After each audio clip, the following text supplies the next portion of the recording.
「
starting off the stream different today, chat.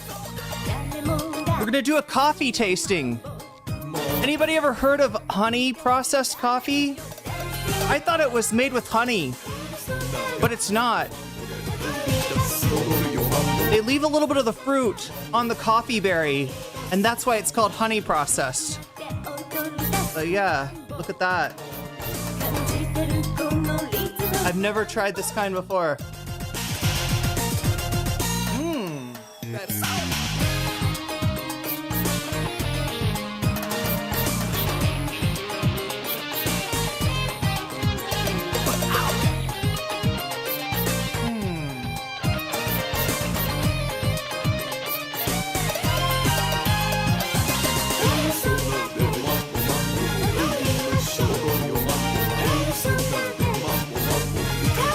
Not what I expected.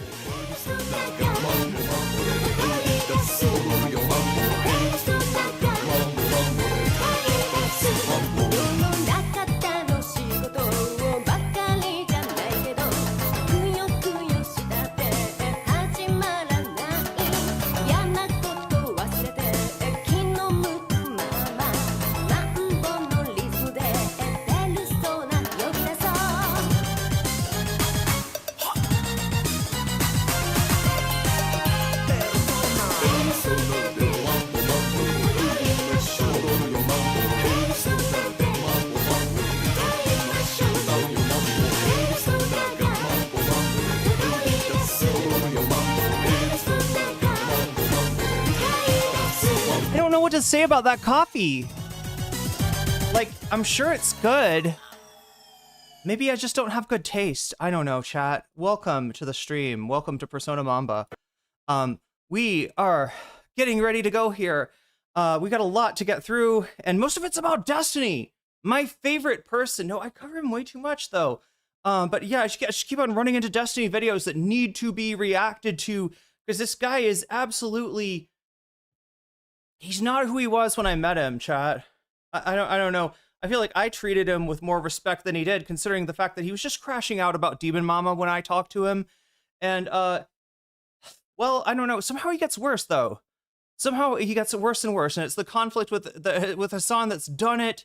And it's him having to stake out a, like an opposite type of left perspective. Like if Hasan's over here, like looking at this perspective, Destiny's got to be up here looking with that perspective, right? He's just got to do it. So that means if Hasan goes up here, Destiny just naturally goes over here. And if Hasan goes up here, then Destiny does this, right?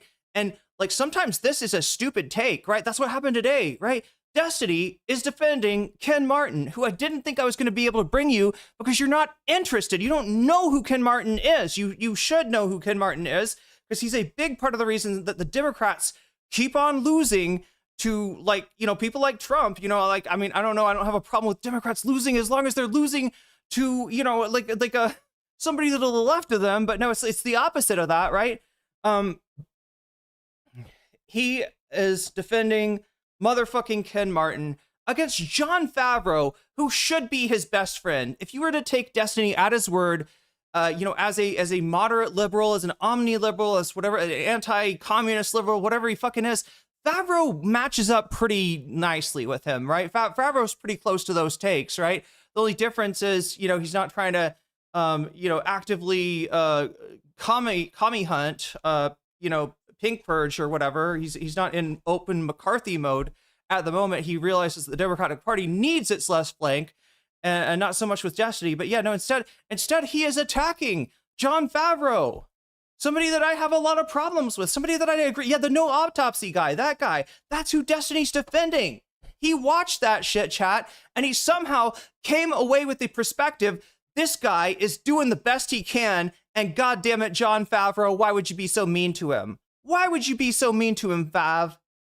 Can we call him Favs, chat? We'll call him anything we want, but first we gotta call... Why do I always do this, chat? Oh, so like I feel like I anticipate a question, unrelated question from the audience, right? It's a good question. It's a reasonable question, right? What 40 minutes to get on stream? Yeah, 45 minutes to get on stream today. What are you doing, girl? What is the problem? What is the slowdown? You know, like you put streaming now and starting soon and like 45 minutes, that's not exactly soon. Look, you're not wrong. You're not wrong. You're 100% right. That's a reasonable, even if it bothers you, even if it's a irritation, it's a reasonable irritation to have. Just to give you some perspective of what happened today, like the time between me hitting start streaming and actually coming on, it represents two things, right? One very necessary thing, that is you coming to chat. So yes, the sooner that you get to chat, you get in chat, you show up as a number, because I can't see those numbers, right? It kind of, imperative on me to get on sooner. But in addition to that, it also represents the last little thing that I got to do before stream. So it's like I put on the stream, I say, let's go. I put on the music, right? And then I'm like, are my teeth brushed? Today they were. Is my hair brushed? Today it was, right? And then, I'm like, do I have sufficient hydration? Well, there's only one way to handle that.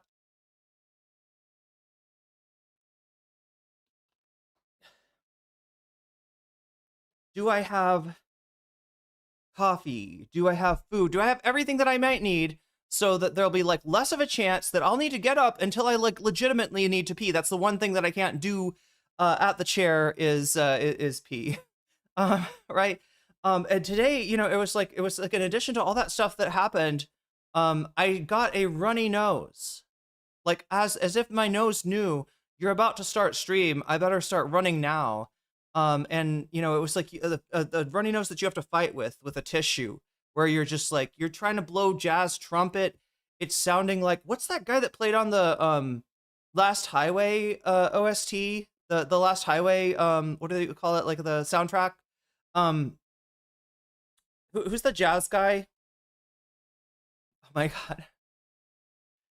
See, I'm asking chat. I wonder if I could look it up myself first. See, I could impress you. Jazz guy Last Highway? Is that what it's called? Wait, is that even what the fucking movie is called? Lost Highway. Sorry. Yeah, Fred Madison? The protagonist. No. I'm talking about on the soundtrack, guys, on the soundtrack, not in the movie. I didn't realize the Last Highway guy was a jazz musician. It sounds like did Lynch just do a movie rendition of the Steely Dan song Deacon Blue? Jazz guy. No. Angelo Baldo. No, not Baldo. Baldo's different. Angelo Badalamenti. That I struggle with Italian chat. That's an Italian name, right? That is an Italian ass name. Badalamenti. It shouldn't be that hard. I don't know why it is, but it is that hard. Yeah. That is what it would. That's what it sounds like when I blow my nose, right? It's not it's free jazz, right? It's not cool jazz, it's not smooth jazz, it's not bebop, it's not fusion. It is experimental, right? I am blowing some experimental brass, into the Kleenex in order to just get ready for stream, because otherwise you're not going to hear me through all the snot, and that's a problem. Yeah, still, I think I just have allergies. Yeah, I'm allergic to some kind. Well, in the US it would be ragweed. I don't know if where's the nose going? I don't know. Way the fuck off my face. Anyway, chat, we got a lot to talk about today, but the first thing we got to do is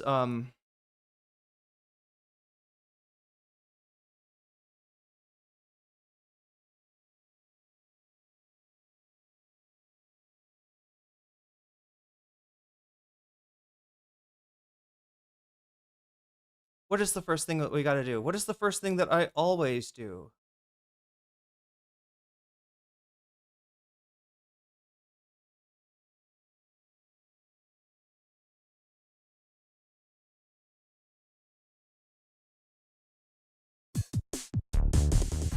All right.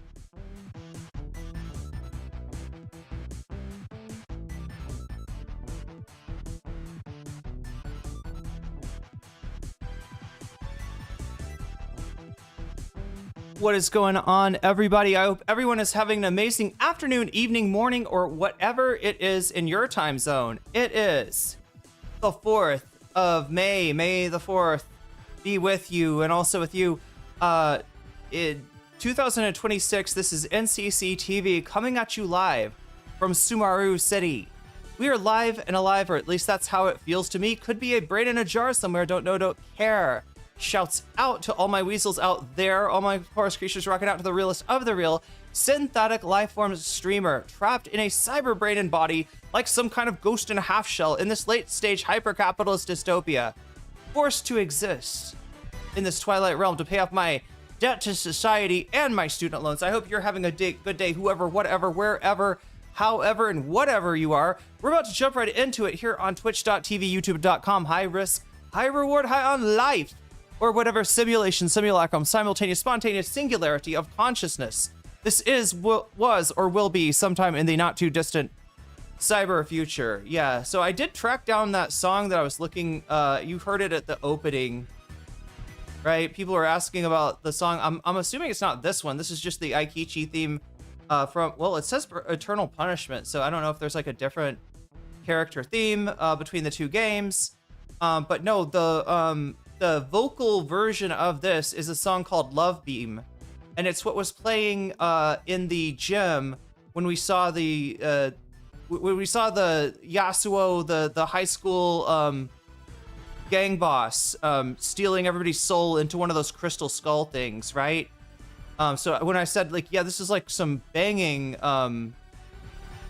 you know, whatever it was, yeah, it's a different version, and it is from it's from the fan album, right?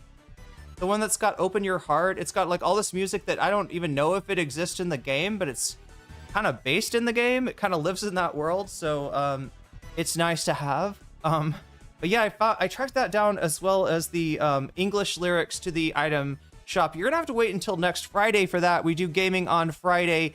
Today, though, is Sunday, and so yeah, we're gonna be talking about Destiny. We're gonna be we gotta get around to talking about Trump at some point, chat. I just, you know, it's hard to program. It's hard to program. It's hard to combine that content with other content. That's Ken Martin saying that we need to learn from the past and move forward while not doing either is pretty cool. It's amazing. It's amazing. Look, Davy, thank you for bringing me back to the subject. I'm so glad. This is what I love about chat. This is why I wait for people to get to chat sometimes, right? Is that, oh my God, Bayonetta.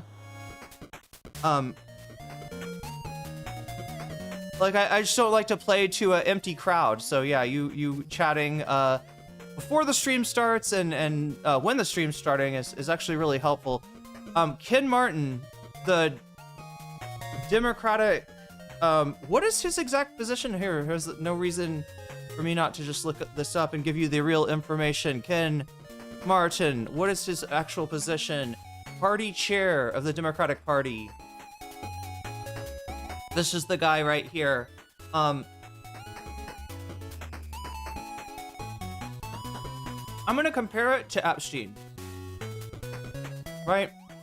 Here, we should probably go ahead and get this on screen here, because we gotta start early, because I started late. And we've got to get started. You know what I'm saying? I'm trying to get us to where we're going. Where are we going, chat?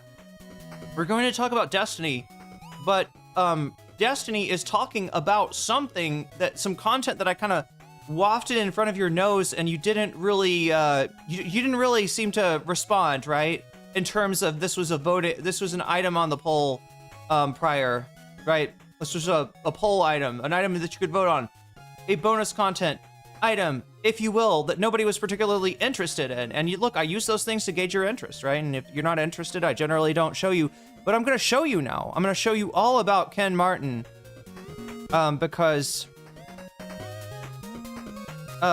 he has, well, he's relevant to the drama slop that you love so much, and I love so much, and we all love so much, right? I'm not disavowing drama slop. That would be crazy.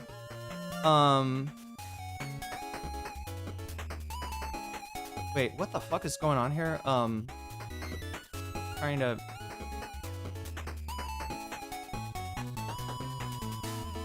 Oh, things got a little... Wait, what the hell is... Okay, I get it now. I set up things in a hurry. I set them up different than I normally do. I'm confusing myself.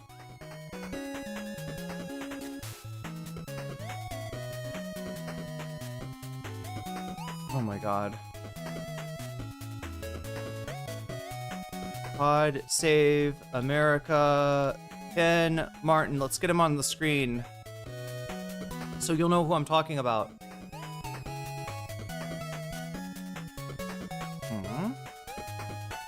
Switch. All right, here we go. This is who I'm talking about. This is Ken Martin. All right, he is the party chair of the Democratic Party. Is that correct?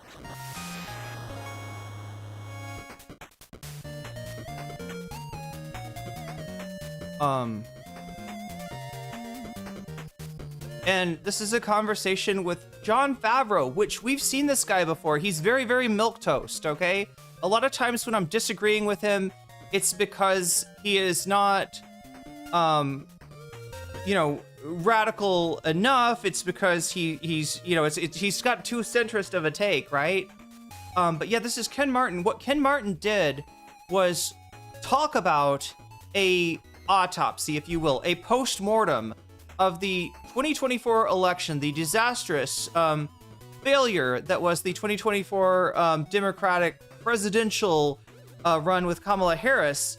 And, you know, this was promised to be insightful and revelatory and necessary, right?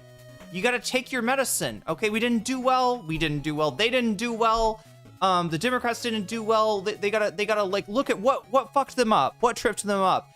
And at the time they were talking about things like maybe we were too friendly with trans people, right? Maybe being pro-trans is not a good look. It was stuff like that. Those were the sacrifices that they were trying to throw out, under the bus at the time, right? Time has moved forward, and apparently this election autopsy got finished. And instead of bringing it forward, instead of showing us what's in the autopsy, right? What is your information? What is your research shown? You know, went wrong in the 2024 campaign? He has quashed it. He put the kibosh on it. He's sitting on it. He's like, no, what are you talking about, right? And this is like Epstein. You remember how Epstein, Kash Patel, Dan Bongino, JD Vance, all of the Republicans, including Trump to a certain degree, were gung-ho about we're gonna bring out the Epstein evidence. We're gonna let you look at it, right? This was a gesture of transparency. And when you make a gesture of transparency and you say we're gonna be transparent, and then the time comes to be transparent and you're not transparent, it looks really bad. It looks like you're covering up for Epstein. It looks like maybe you did something with Epstein on that island. It looks like maybe you're guilty of some of the same kind of crimes that Epstein facilitated for Trump, right? And in this case, when the autopsy comes out and you won't be transparent with it, it looks like there's something in that autopsy that you didn't want to read. Now, what were you wanting us to do? Maybe be a little less trans-friendly and stuff like that? So it wasn't trans people that cost Kamala the victory after all. What, pray tell, was it? And I think we all kind of know. I mean, there's a constellation of stuff. I'm not going to say it's all Gaza, but I am going to say that Gaza is connected, if not literally, then certainly thematically, with what the people are not responding to with the Democratic Party. Now, they were close to it when they said, we gotta be more authentic. We're coming off as fake. Yeah. No, you're not just coming off as fake. You are fake. You don't stand for anything. You just want to win. You just want to gain power. And policy is secondary. So that means that everybody that's voting for you is getting fucked. It's getting fucked, except for maybe the donors. Maybe the donors get what they want out of the Democratic Party, right? And that's a really bad deal for the rest of us. That's a really fucking rotten deal. It's what we all suspected, and there it is, right? So even if it's not exclusively about people saying Joe Biden's policy on Gaza, on Israel, and Kamala Harris's statements or lack of clarity on Gaza is what made me not vote for, it's what made me stay on the couch instead of voting. You know, maybe it's not necessarily that, but it is, you can correlate it, right? With the Democrats being perceived as authentic. The Democrats that are trusted and perceived as authentic, even the ones that have major baggage like Graham Plattner, right? He comes across as authentic.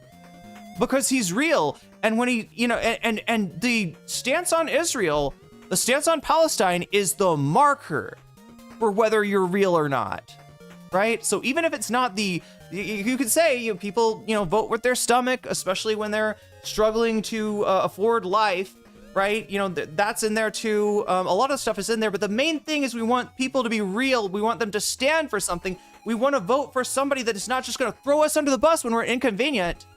We want to vote for somebody that is not just like going through the motions of politics and trying to figure out how to lie to you while they are, you know, telling the truth to their donor.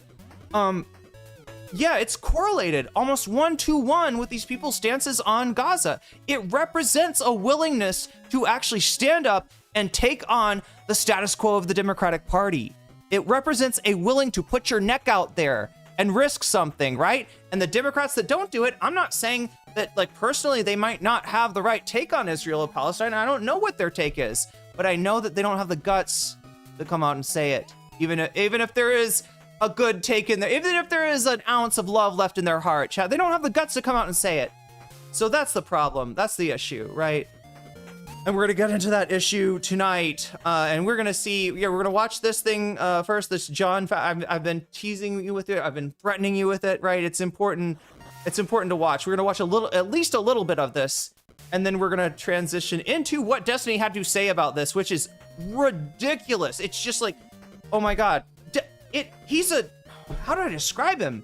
He's a driverless car, right? Remember I was telling you, like, it's like, you know, Hasan has this take. Destiny's got to have like that take, you know, Hasan has this take, Destiny's got to have that take, right? It's like this whole thing where it's almost like his ops are deciding what his position is on certain issues. Destiny feels like a driverless car. Destiny really does. And if you don't know, chat, driverless cars don't work. Waymos are a thing, but I just found out today, what is the deal? There's like a backup in the Waymo. There's a person in like Bangladesh, maybe, or something. There's a very low paid employee that you know that can get the camera turned on and will take over the wheel if there's an issue with the Waymo. I don't know. Does anybody know more about this than me?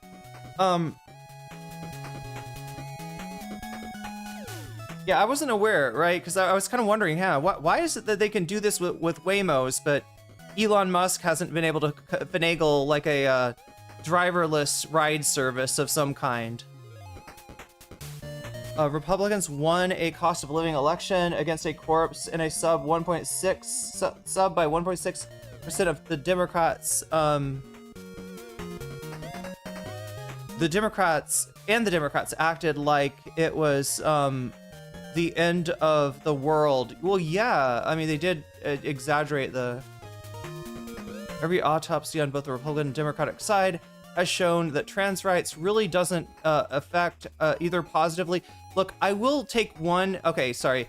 I'm gonna debate Davy here, and I'm gonna take the transphobic side of the. No, just kidding. But yeah, so every autopsy on both the Republican and Democratic side has shown that trans rights really doesn't affect either positively or negatively. Affect either positively or negatively. They just always throw that one out. I will say that if your campaign is about nothing, then the Republicans will find the, most extreme parody that they can possibly generate, right, of your viewpoint. And you take a niche issue, like, for instance, like, what was the issue? It was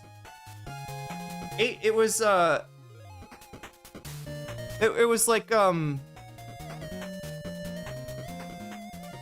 surgery for trans prisoners, I think, is what the Republicans kind of harped on. Now, if you look at those statistics, I don't know if they've ever found specifically like immigration violator getting bottom surgery or some kind of surgical procedure done. But here's the deal, though, right? These procedures are done are done on prisoners. They were done on prisoners under Trump. Why is that? Because this is medical care, right? The standard of medical care for a trans patient, right? Because it shows positive results, and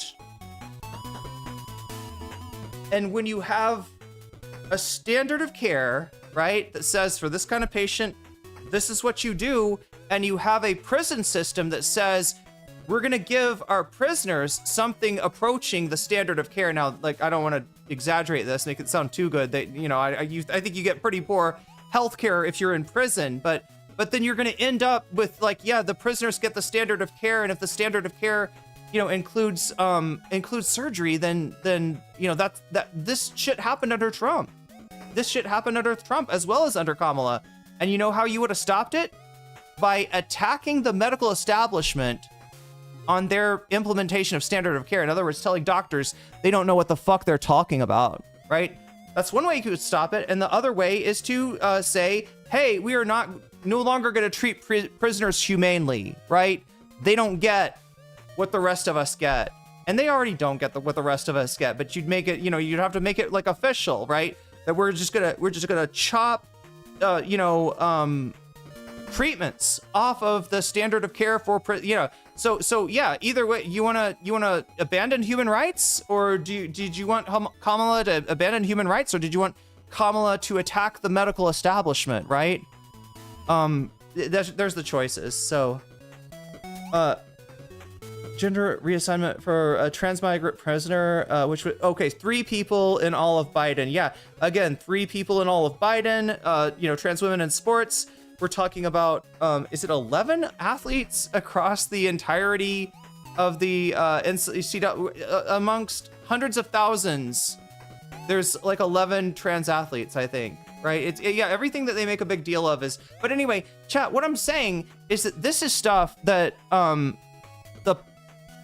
the electorate is not really ready for, right?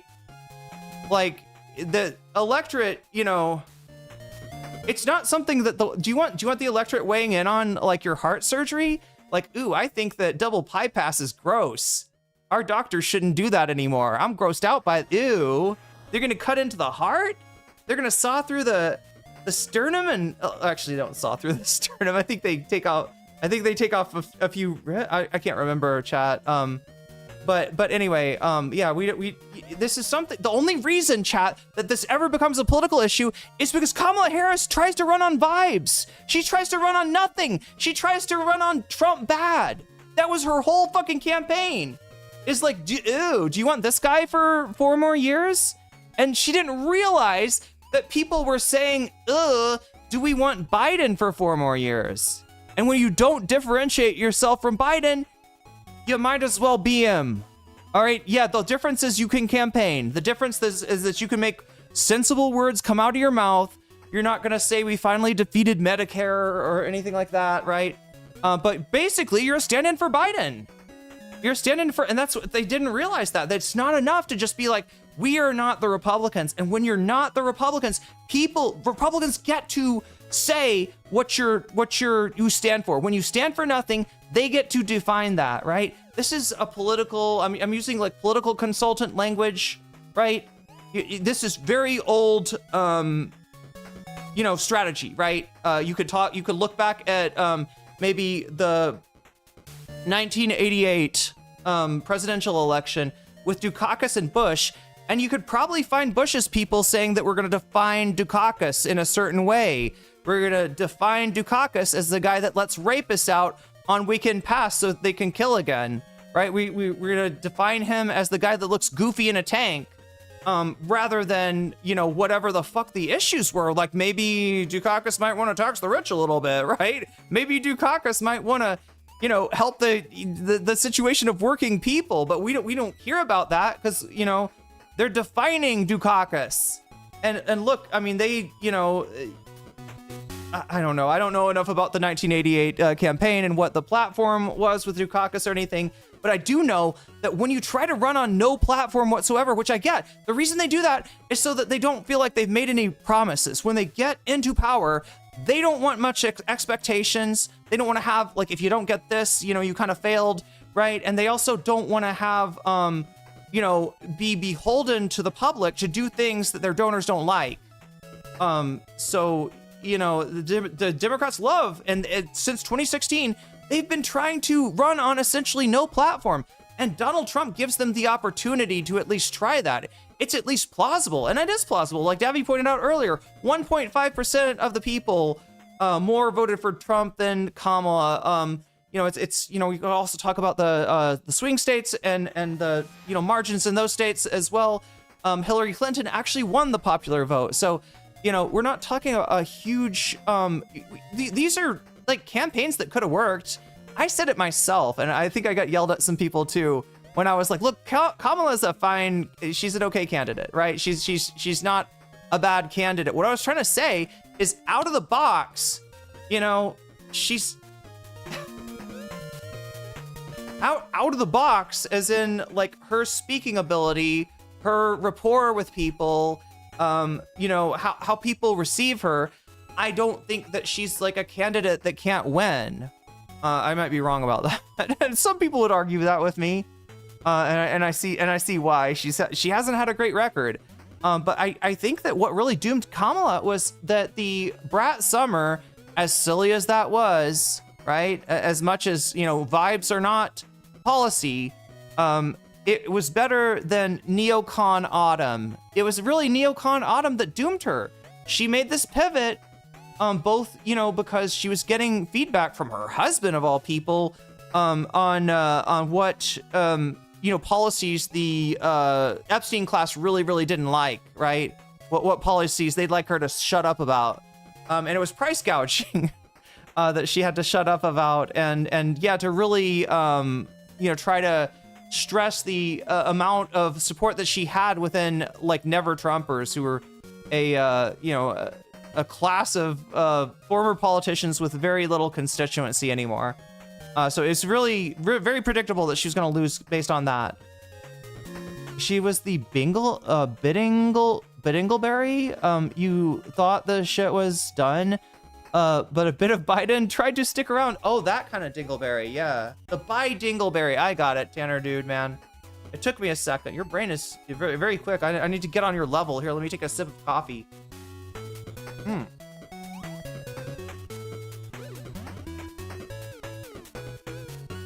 My issue with Kamala is that she latched onto Biden permanently.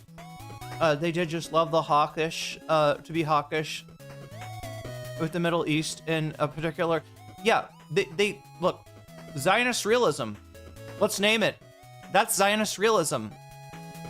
It's more difficult for the Democrats to imagine the end of the Democratic Party than it is for them to imagine a post-Zionist Democratic Party. And it's starting to, let's give Favro his flowers, okay? Favro gets it. Favro gets the post-Zionist Democratic Party and the need for it. A lot of, obviously Ken Martin doesn't, and obviously Destiny doesn't. So yeah, we're gonna jump into that today, but yeah, that's about this. Oh my God, chat, there's so much shit that I gotta fix. I gotta take a breath here too. I swear to God. The other thing I was doing, the reason I was so late to stream is this thumbnail. I was trying, like, it's not, I don't know. I don't think it's my best. Vamps, are you still in the chat by chance? I'm curious. I don't know if this is exactly my best work, but it did, I had a different design for this when I started. Right? I'm okay with it. I like it. But it took me too long because there was too many revisions that I didn't know what I was going to be doing with this thumbnail. Vamps, you are okay. Yeah. So yeah, my first design, my first idea was to do like an end of Destiny, but as the end of Evangelion. So that is like it's like a face floating in the ocean of blood, and maybe there's some Destinys on the shoreline, like looking out at that, so like, I don't know, it's an iconic image, right? The end of Ava. And as I was trying to put it together and realizing that I cannot swing this, especially on Canva, I was thinking to myself, this is like a Vamps thumbnail, right? The end of, like, Vamps would have been able to pull this off, right? Vamps can actually use real photo editing software. I just use Canva. But yeah, that's so yeah, I was thinking sounds too complicated. This one works well. I mean, yeah, because again, the important thing is for me to be on. The earlier I'm on stream, the better, since my audience is going to sleep when I'm awake. My issue with Kamala is that, yeah, wait, sorry, there's more. You think you could probably do it, but you think I nailed it? Yeah, I was just thinking, like, yeah, Vamps would know how to do this one, but yeah, then I just, like, I had a bunch of Destiny pictures that were going to be on the shoreline, so I just made them into their own thing. Kamala ran on having the most lethal army during the time of everyone, was loving war. What's crazy is she's in the lead as far as 2028 right now. Republicans, okay, yeah, I got everything. Even strategically at this point, Israel has lost almost all its citizens with higher education are moving away. Yeah, I heard about that. Second highest poverty rate in OECD nations, right? Israel. Surprising. And that is a very high poverty rate. And given that Israel does have a, actual, some semblance of a welfare state. Ugh. I can't talk, chat. Where is the music coming from? It's coming from right there, isn't it?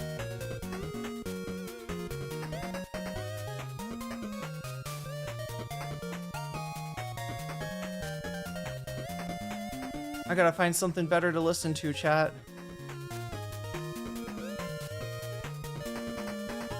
I mean, sorry, no offense to Bayonetta, just like, there we go. It's not backgrounding the way that I need it to be.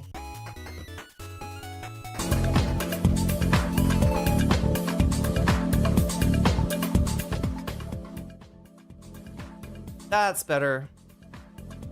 Okay. So, I mean, the people who are voting in Israel, they don't like Netanyahu, but they are looking at finding somebody more bellicose, more reactionary, more racist, not less, right? They're not mad at Netanyahu for too much war. They're mad at him for not doing well enough in the war. But yeah, you're right. There's a lot of people moving away from Israel, and look, the IDF is breaking. The IDF is breaking right now. Hezbollah has implemented modern warfare drone strategies. With it, they've got the what are they called? The fiber optic drones, right? So a big problem with drones, if you're using drones, is that somebody can jam them, right? You got drones. Somebody's like, I'm gonna use the jammer, jam, and all your drones get jammed. I don't know what happens. So they fall down. Something bad happens to your drones, right? I'm gonna jam, right? And they get jammed, right? But if you got your drones connected, literally connected, right? Then they can't jam. There's no signal, right? It's going through the fiber. And so modern warfare uses drones with fiber optic cable. It's great. If you've ever seen it, there's all these little ribbons, all these little shiny ribbons. Like in Russia, Ukraine, I'm trying to think places that they've used this stuff. Right, there's it's like this, you see like little spider webs, something, stretched out across the city.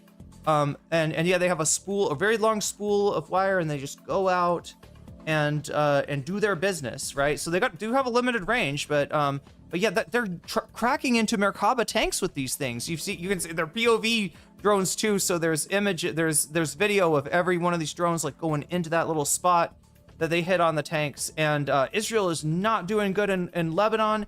The IDF is in danger of breaking. They're actually trying to recruit now, like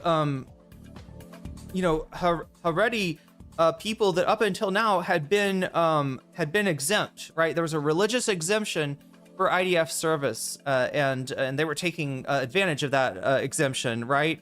Because it's against their, I think it's against their religious beliefs to fight it in war.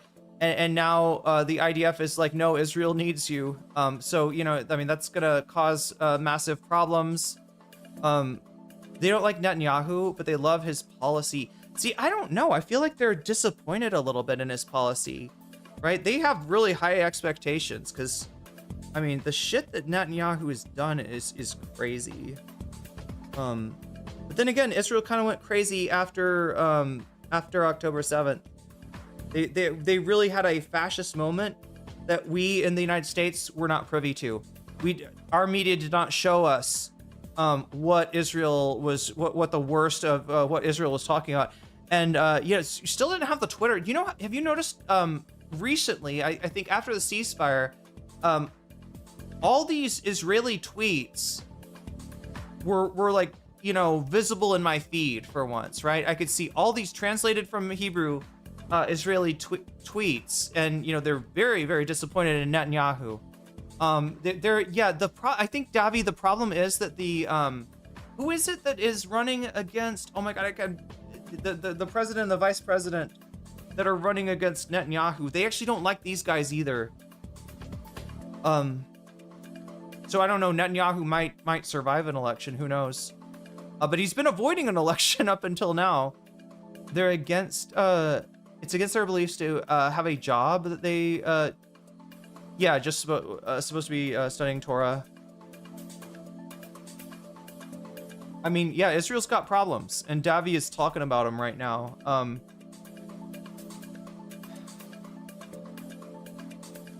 I gotta polish off this coffee, chat. I said I was gonna do a tasting.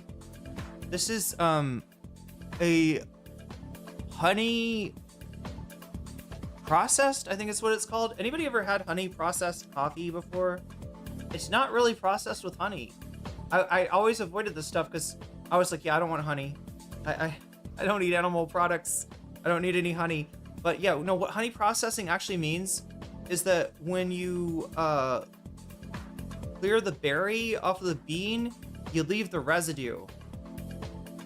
Didn't Netanyahu just have prostate? Yeah, he was just diagnosed, I guess, with prostate cancer. So yeah, they leave some of the residue of the berry on the bean, and that's what makes it honey processed.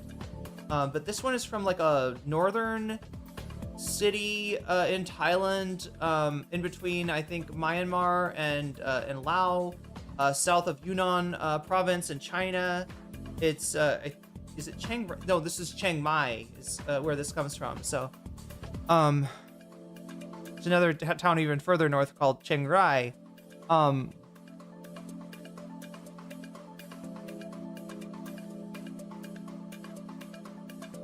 I let it cool down. I don't know if that's a... You know, the surprising thing is, like, I don't taste the fruity notes, which usually bother me. I don't like it when my coffee tastes like cough syrup, right? I want chocolate, nutty, creamy notes, right? I don't want fruity, but yeah, it tastes very strong, which makes me think maybe I didn't use enough water. Strong and bitter, just like my heart. That's right, chat. Joyce Carol Oates. Oh my god. Am I in a beef with Joyce Carol Oates on Twitter? I hope not. But she just keeps on saying so much bullshit, chat. I read her books in, like, you know, high school and freshman sophomore college, right? A sophomore year of college, right? I actually kind of liked some of her. I don't know, it's probably my t-shirt. It's probably one of my professors that turned me on to her. But yeah, oh my gosh, she's been posting some bullshit on Twitter lately. Oh yeah, she's anti-Hasan Piker, I think. She's anti-Hasan Piker. Do you think Joyce Carol Oates is like a DGGer maybe? Or is Joyce Carol Oates maybe a food shops watcher, chat? Maybe she needs the defense of Destiny, right? The defense of a lot of indefensible stuff that's happening right now. Chat, I've got a number of options for us tonight, right? The first option is just to go right into Destiny. We're gonna do some of that here. I should probably get into this part. Yeah, because I've the stream, it needs to go. We need to get going. That's the wrong thing.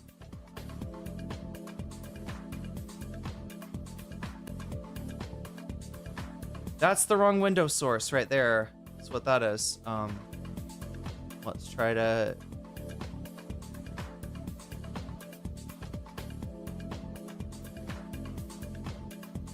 There we go. So yeah, chat, Destiny's worst take so far is Destiny going to hell for this take. Only you can decide. Only you will stand in judgment of this. A man's life, chat, hangs in the balance.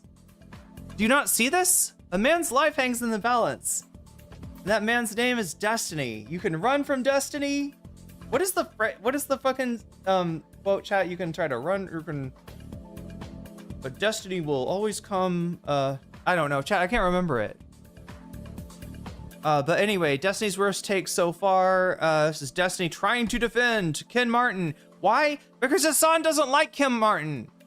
And Favro.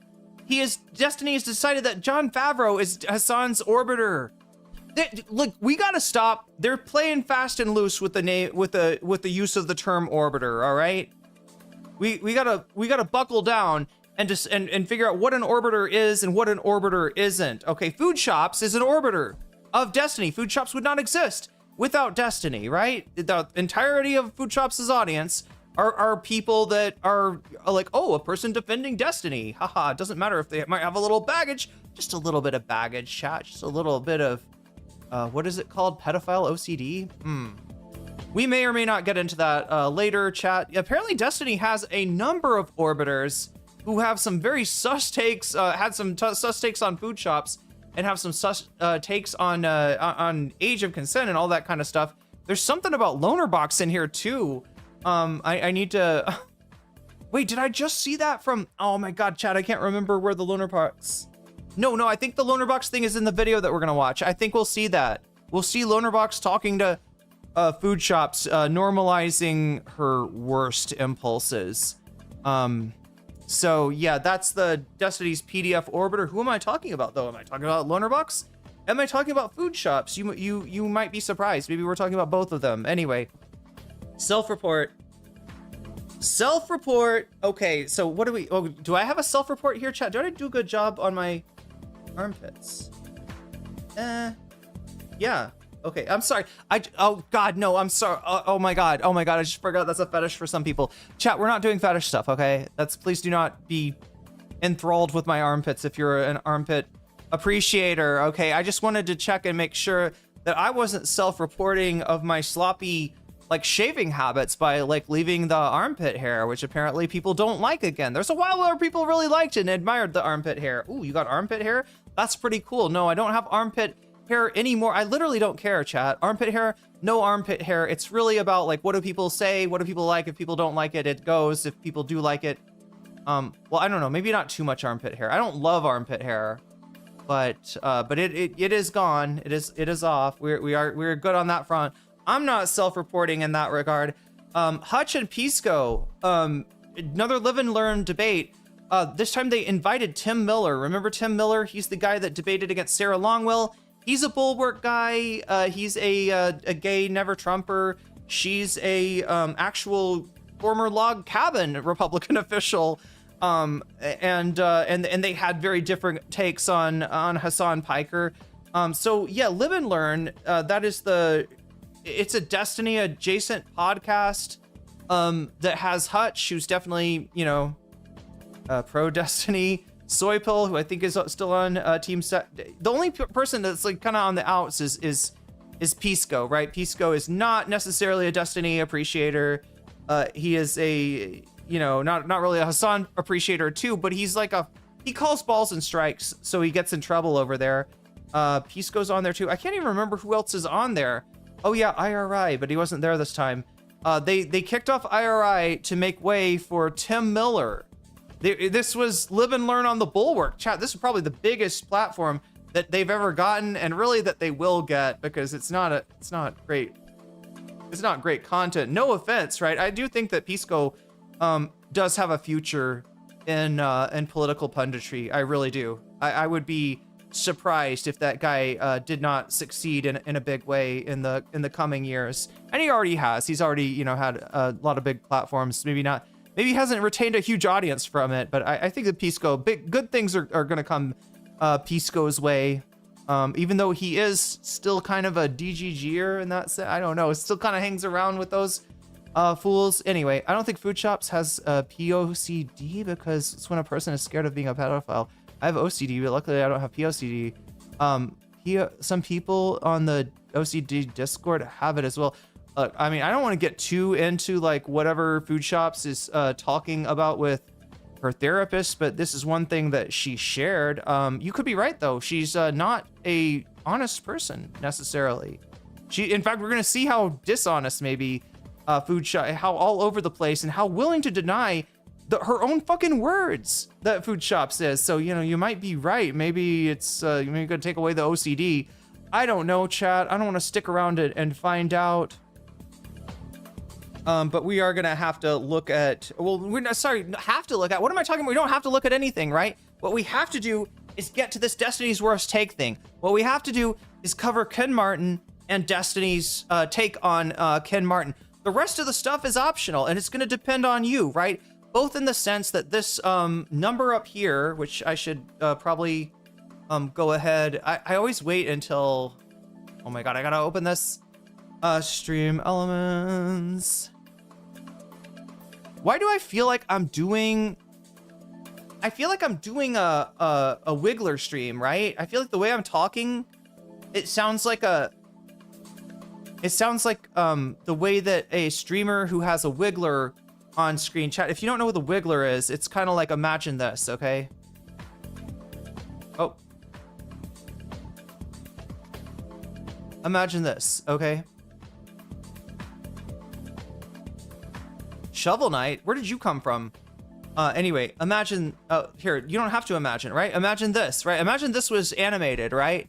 And as I talked, this was moving, right? That's what I'm talking about, a Wiggler stream, right? It's kind of, and also imagine that instead of just sitting still like she is, Irene was bouncing back and forth. That would be a Wiggler stream. I think Heffel started this and everybody sort of did them to make fun of it, but yeah, I'm sounding like a Wiggler for some reason. But anyway, I'm not a Wiggler. I'm a real person. That's the irony of it. I'm not J-Stalk. I'm not Queemon. I'm a real person here. I just I'm picking up some bad habits, I guess. Anyway, log cabin Republicans have like 20 voters. Yeah, that's what I'm saying.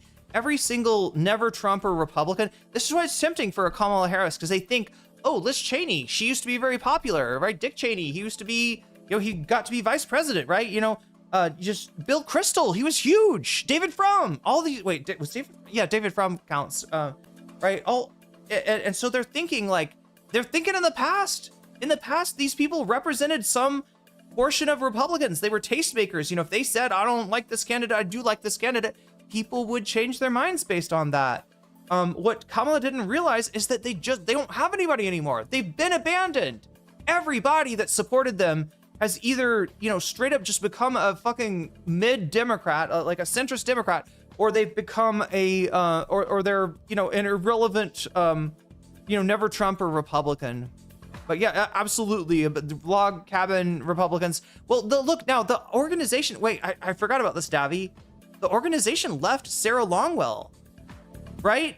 She was one of the big wigs, and in fact, maybe the big wig in the log cabin Republicans. And then they endorsed Trump. And that's when she said, I'm out, I'm not doing it. They didn't endorse Trump in 2016. They did endorse Trump in 2020. And so there's something called the log cabin Republicans that is, you know, in the tent still. I don't know, you know, you may be right. There may be like 20 voters, but it's pro-Trump. It left Sarah Longwell behind. So, but anyway, yeah, we got all these topics to talk about today. So how this is going to work is this. First thing is first, like I said, I am trying to open up, what am I doing? Dashboard. Yeah, thank you. I am trying to put some time on the board. That's the first thing that I've got to do to even make this make sense, to make any of this make sense. We got to get some streaming tools, some elements, a subathon, and then we edit that subathon for great profit. 24 hours, that's a little too long. I don't know about that. Reset timer. 3 hours. Look at that. Look at that. I reset the timer to 3 hours. So we got 3 hours on the board, right, chat? Now, that's a kind of a short stream. It doesn't have to be like that, because every time that somebody does a super chat, a super sticker, if you get a membership, if you buy memberships for other people, or if you get yourself a membership, or if you support me on Throne, which right now I'm trying to crowdfund the Vietnam trip. That's coming up in the fall, but I'm gonna try to buy my ticket a little early maybe before prices get crazy. I don't know, prices might already be crazy, but we'll see. I just need to get that set as soon as I can. So if you want to help me out with that, you can do so on throne.com/nocommentchick, or if you support me on Patreon, which I'll get to the Patreons. I'm gonna shout you out if you support me on Patreon at the $5 level or above in just a second, or if you support me on Twitch, which you can do for free with a Twitch Prime sub. If you got Twitch, you can hook your Amazon account. Sorry, what am I saying? If you got Prime, that's the key. If you got Prime on Amazon, you can hook up your Amazon account to your Twitch account, and you get a free what's called a Twitch Prime sub. It costs you nothing, and you'll put a little bit of money in my pocket. You'll make the time. You'll turn back the time over there, and you will take money away from a big evil corporation. I won't even mention which one by doing so. So just remember, if you think that you can't support the stream, maybe you can. Maybe you can at no cost to you, too. That's the way that you do it. It is $6 if you want to get yourself a sub. I get that that's kind of expensive these days when people are having trouble affording even coffee, chat. I'm drinking Oleang here. This is traditional Thai coffee. I mean, this is not. This is the honey process, but I kind of like the Thai coffee. It's not bad, especially if you put a little. I get it with lemon, and then I put some coconut water in it. It's really good. It's really good. Anyway, I'm getting distracted. Oh my god, because we got so much cool content today. Yeah, like I said, supporting the stream makes that number go back up.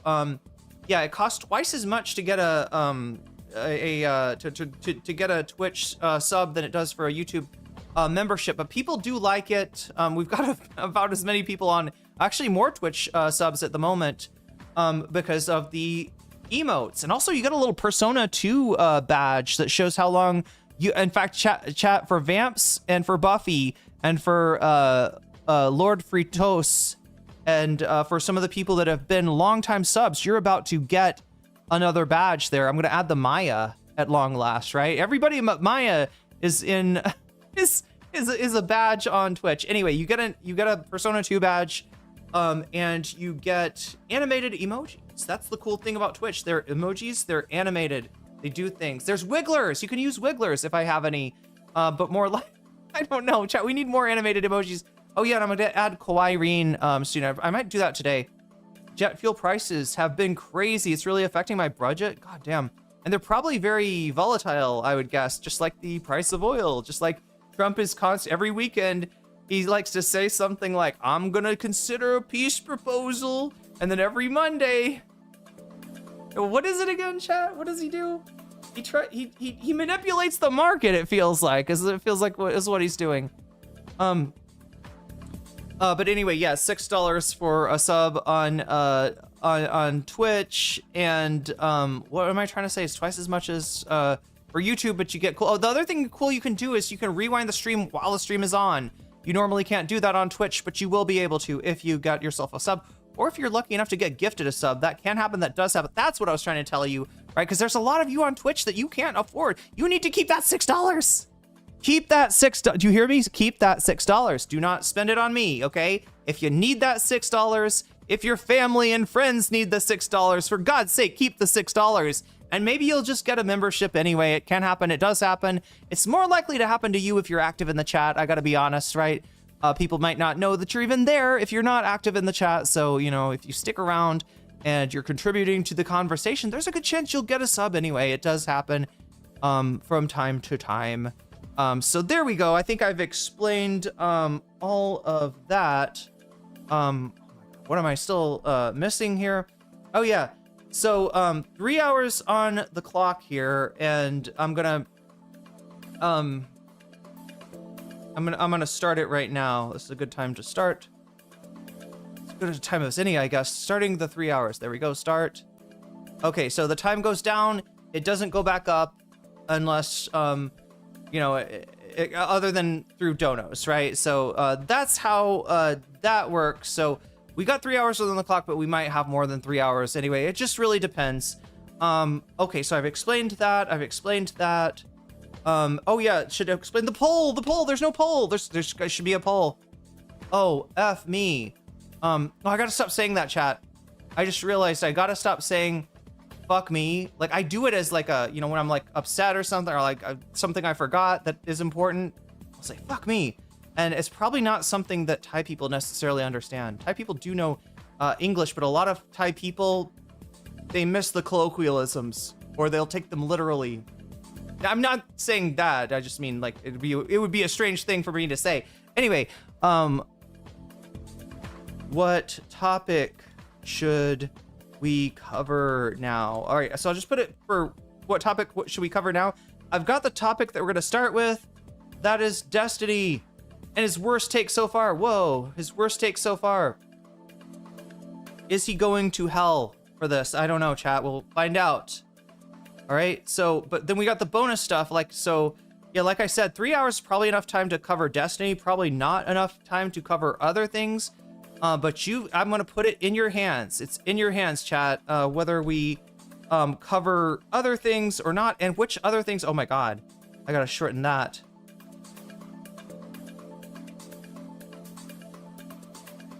Or, yeah.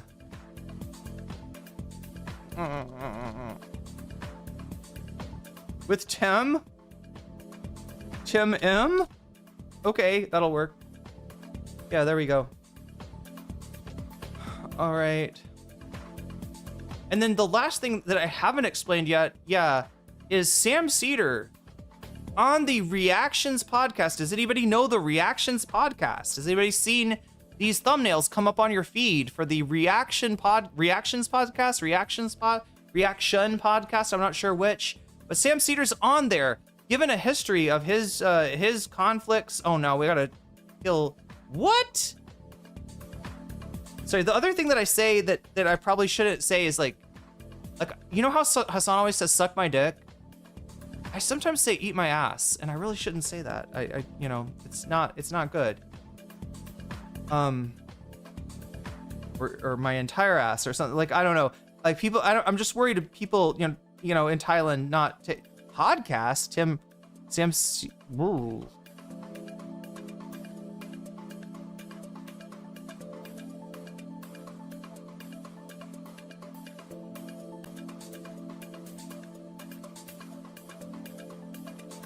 Okay, you'll have to understand this is the Reactions podcast because I literally don't have enough words to, I don't have enough characters to put that out. It's like on Twitter, chat. I'm getting like lambasted by all these paid accounts, all these blue checks on Twitter because I don't pay Elon $8 a month or whatever. Is Destiny already going to hell? Oh my God, for so many other reasons. Good point, Metal. Good point. I hadn't thought of that, but you're right. Anyway, this is, save that. And yeah, so, the vote is up right now. It's up on youtube.com, /nocommentchick. So go over there if you haven't already. Stream is looking awesome these days. Why, thank you. I'm glad. I heard Thailand and all the rest of Southeast Asia is sticking, it to Korean pop fans for being arrogant. I support it. Truly third world praxis. I haven't heard that about K-pop fans, but this is embarrassing, Davi. I have to out myself. I never got into K-pop. I was never even that hard into like J-pop or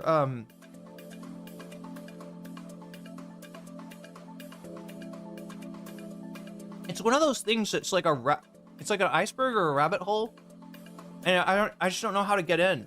I don't know how to, what do I look at first? What tracks, what artists should I listen to first that are gonna like wow me and I'm gonna be like, oh my God, I need more K-pop in my life. I never got into, I had a friend who was really into K-pop. She was also into, oh my God, what is the anime called? Tokyo Ghoul. Yeah. K-pop, Princess Jellyfish, and Tokyo Ghoul. were things that she was always like thrusting in my direction, and like I don't know, you know how that works with thrusting things in your friend's direction usually does not get them to get into those things. What am I saying? Okay, so here we go. We got 2 hours and 54 minutes left, and possibly more. It all depends on you in chat. Again, anytime you do a super chat, super sticker, if you get yourself a membership, if you gift a membership, if you support me on Throne, or if you support me on Patreon or on Twitch, the number goes up. If it happens on Twitch, it happens automatically. If it happens anywhere else, I gotta manually put it in. So make sure to let me know if you do and I don't notice. I'll try to be good about that today, so that we have plenty of time to talk not just about Destiny, but all these other. I think the other topics are kind of cool too, especially the Sam Seder on Tim Pool. Does anybody know about the Reactions podcast though? I'm kind of surprised, right? Because it's been popping up in my feed a lot, and I was assuming it was popping up in other people's feeds as well. But I'm kind of curious. Princess Jellyfish is a great show. That the manga is even better. Oh, I should get into the manga then. So what are we doing? We're gonna cover Destiny and possibly these things as well. Vote for which of these things you want to cover next. So here's how it's gonna work, right? Destiny is on the poll, right? Oh wait, that's the other thing I forgot to do. 5 super chats, boom. 1 hour, boom. Waluigi sticker on stream. Waluigi sticker. Is there probably already a Waluigi sticker on screen? Boom. Okay, I've got to remember to do the super chat goals as well. There we go. Is there, okay, a Waluigi? Oh my god, of course there's a Waluigi on. It wouldn't be me if I didn't forget to.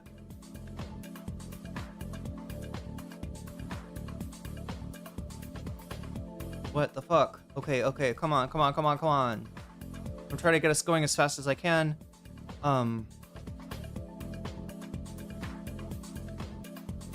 There it is. Boom.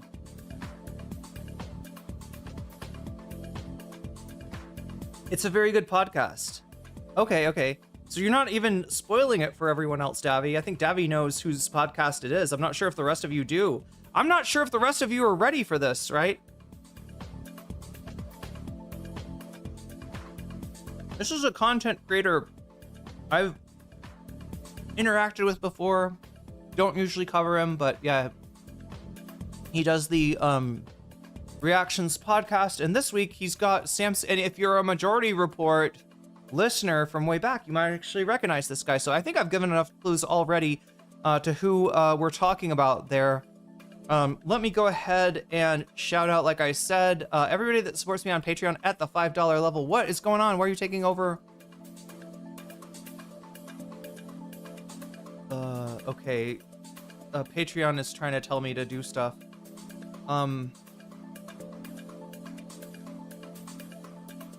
It's always when I'm in the middle of stream that Patreon is like, hey, did you know that we added these new features that would like help you connect with your audience better? And I'm like, any other time would be great to bring that up, other than when I'm trying to read their names out to shout them out. Yeah, that's right. If you support me on Patreon at the $5 level or above, I shout you out with every stream. If your name on Patreon is too close to your real name, make sure to DM me and let me know what you want to be called, or if you want to be called like your chat name, DM me that. I'm pretty good at remembering this stuff. I think I do pretty good.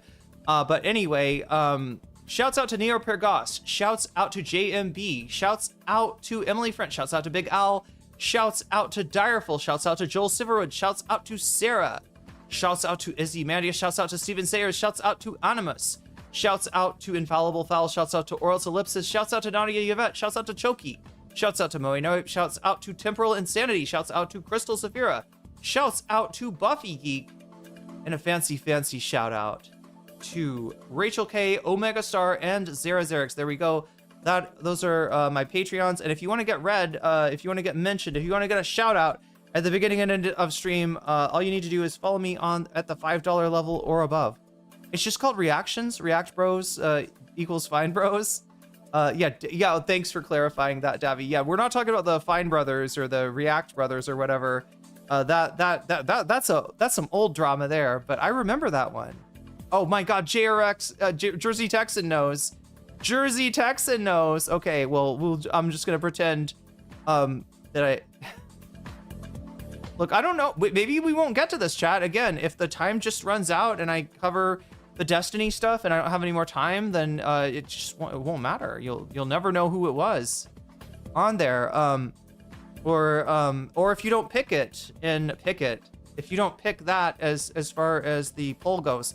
Okay, so I just reminded myself that the poll is the poll up.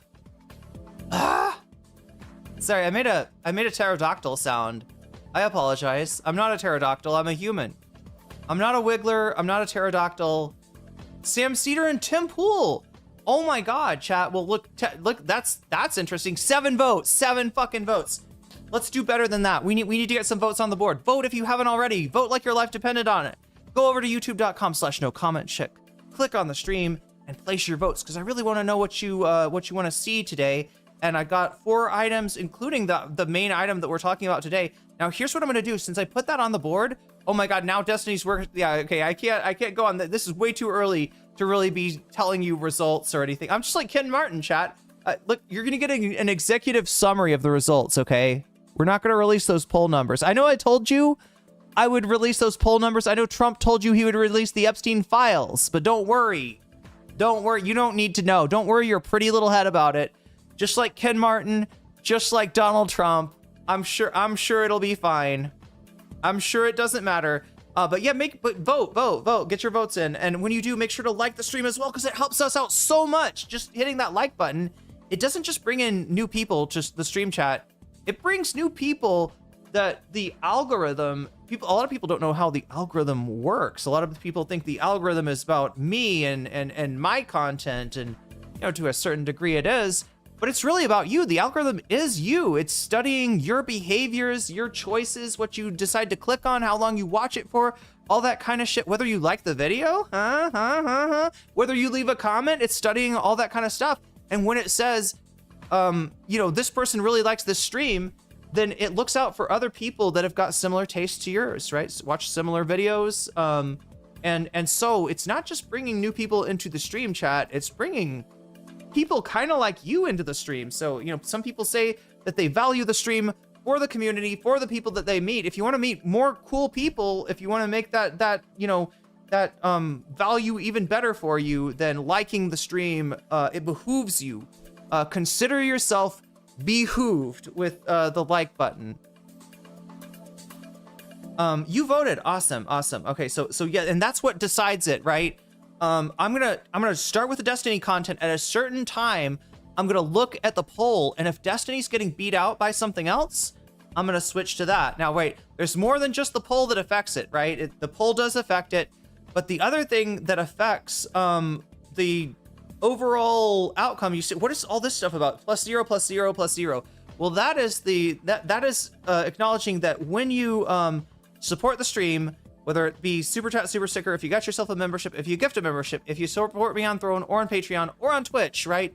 Any of that stuff, you got the right to let me know in chat which of these topics you want to see, and I will put your money where your mouth, right where your mouth is, right? I will put your money, turn it into a bonus, right? Let's just call it a bonus. We'll turn it into a bonus. We'll apply that bonus to the score, and it'll affect things. Now, the other thing that could affect things is if you say Vox Populi, which is just you saying, hey, I'm supporting the stream, and I would like to go with whatever it is. Whatever it is. Oh my God, chat, the weather says it's gonna rain. Oh. Anyway, I got distracted. It may rain, it may not. It's hard to tell this time of year. But if it does, I'll get excited. I'll get really excited. I love the rain. You know, we need the rain, chat. We need the rain so bad. In fact, I mentioned last time on stream that I come from a lineage of Tai Chi practitioners that traces its origins to people that would try to make it rain, which, you know, is really important for, you know, crops and food and eating and all that stuff. But anyway, yeah, we want to see that rain happen, if we can. Okay, so yeah, this affects the poll. This donating affects the poll as well. It allows you to add like a bonus, to add a little bit, to put your thumb on the scale a little bit for the topic of your choice. Of course, other people can do that too, and other people can say, hey, I say Vox Populi, I say the donos should count for less and the votes should count for more. So that's what Vox Populi says. Or you could say, I want to make sure that these video game streams, I've been really enjoying these video game streams, I want to make sure they keep coming. We're at 56 right now, right? You could also say video games. That is a possibility as well. I think I've explained everything to the degree that I need to. What is going on here? Okay, I gotta just kill the music, and we're gonna get going here. There we go. Irene. What? Oh. Boom.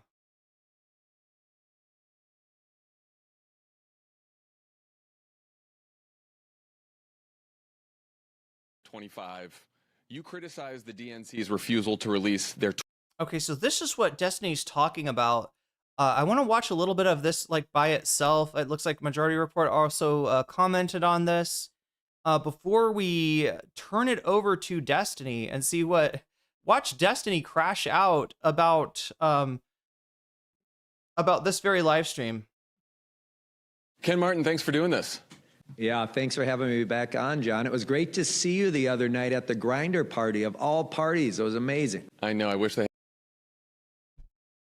I don't want to speculate. The Grindr party? Look, I mean,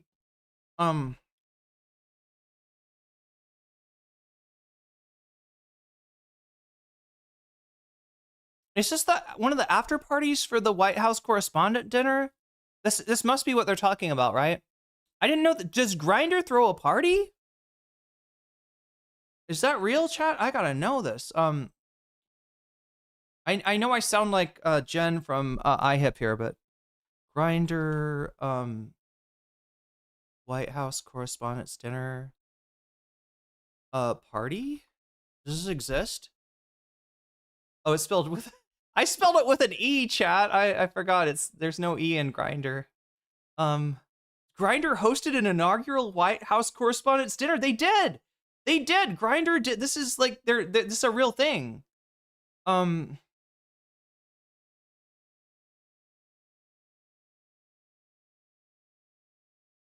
Marketing a major lobbying effort for the LGBTQ plus dating app. The exclusive event brought together lawmakers, journalists, and the LGBT leaders, aiming to position the app as a serious, influential tech company. Okay.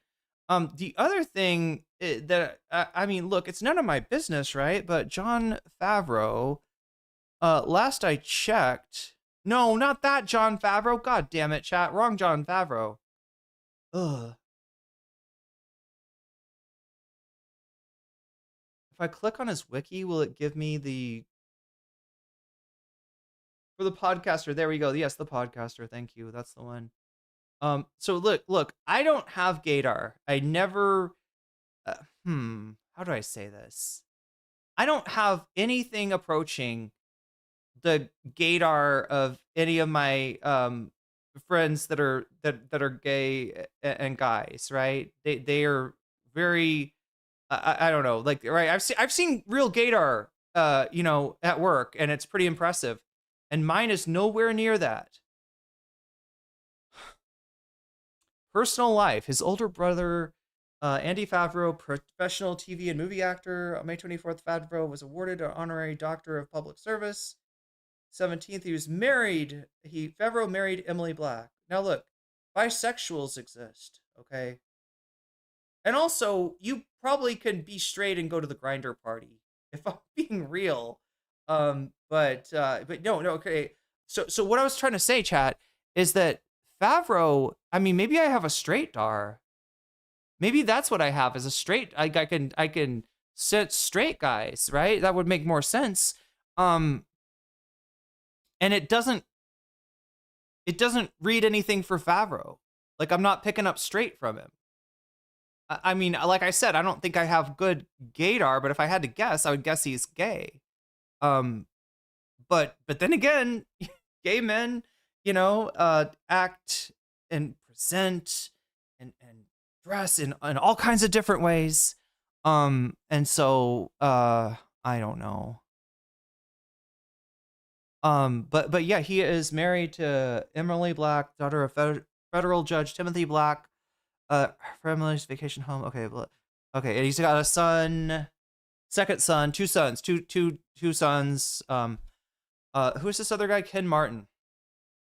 And now, for the record, yeah, Grindr is, you know, like it's not like a gay party or anything like that. It's, you know, you don't have to be. I'm sure you don't have to be gay or LGBT in any way to be Ken Martin, American politician. Yeah, let's. It's a strange thing to mention, and the only reason it piques my interest, right, is because I'm kind of like, okay, I know that Favro, as far as I know, Favro's straight, but I don't know.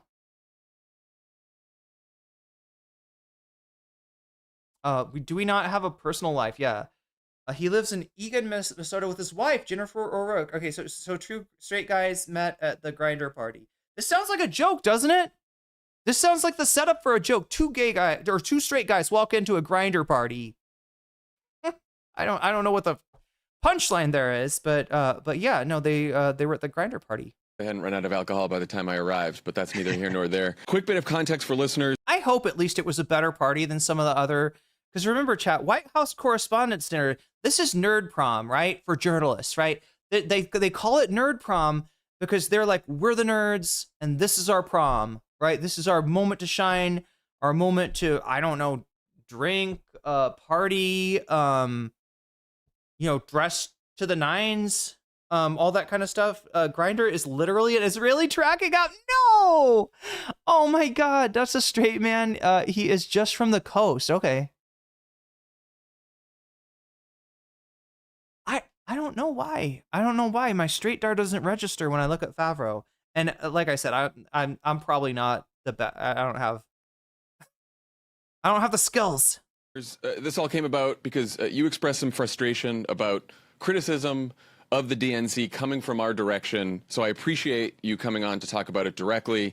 I'll just say up front, we share the goal of making sure Democrats win everywhere, especially the White House in 2028. I also very much understand you've got one of the hardest jobs in politics that you took at an especially tough time for the party. But I do want to press you on some specific things because I think the stakes are too high. I love that smile. I love that smile. So you see how we're setting it up?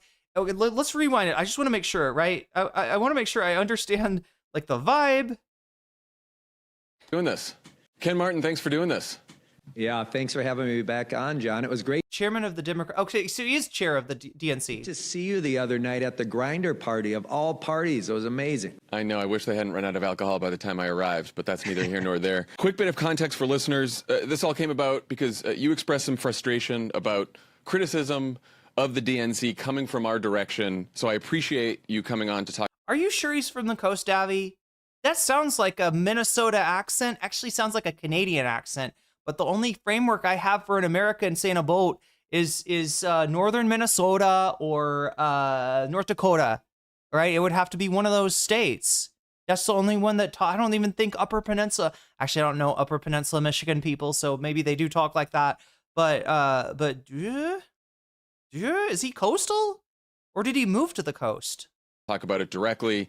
I'll just say up front, we share the goal of making sure Democrats win everywhere, especially the White House in 2028. I also very much understand you've got one of the hardest jobs in politics that you took at an especially tough time for the party. But I do want to press you on some specific things because I think the stakes are too high not to. Does that sound fair? Sounds great, John. Wait, Davey's right. He is from Massachusetts. Who the fuck says a boat? Who says a boat in Massachusetts? Maybe in Maine. but not Massachusetts. Thank you. Appreciate it. Sorry, I'm talking like a Minnesota. So I want to start with the 2024 autopsy, which you call an after-action review.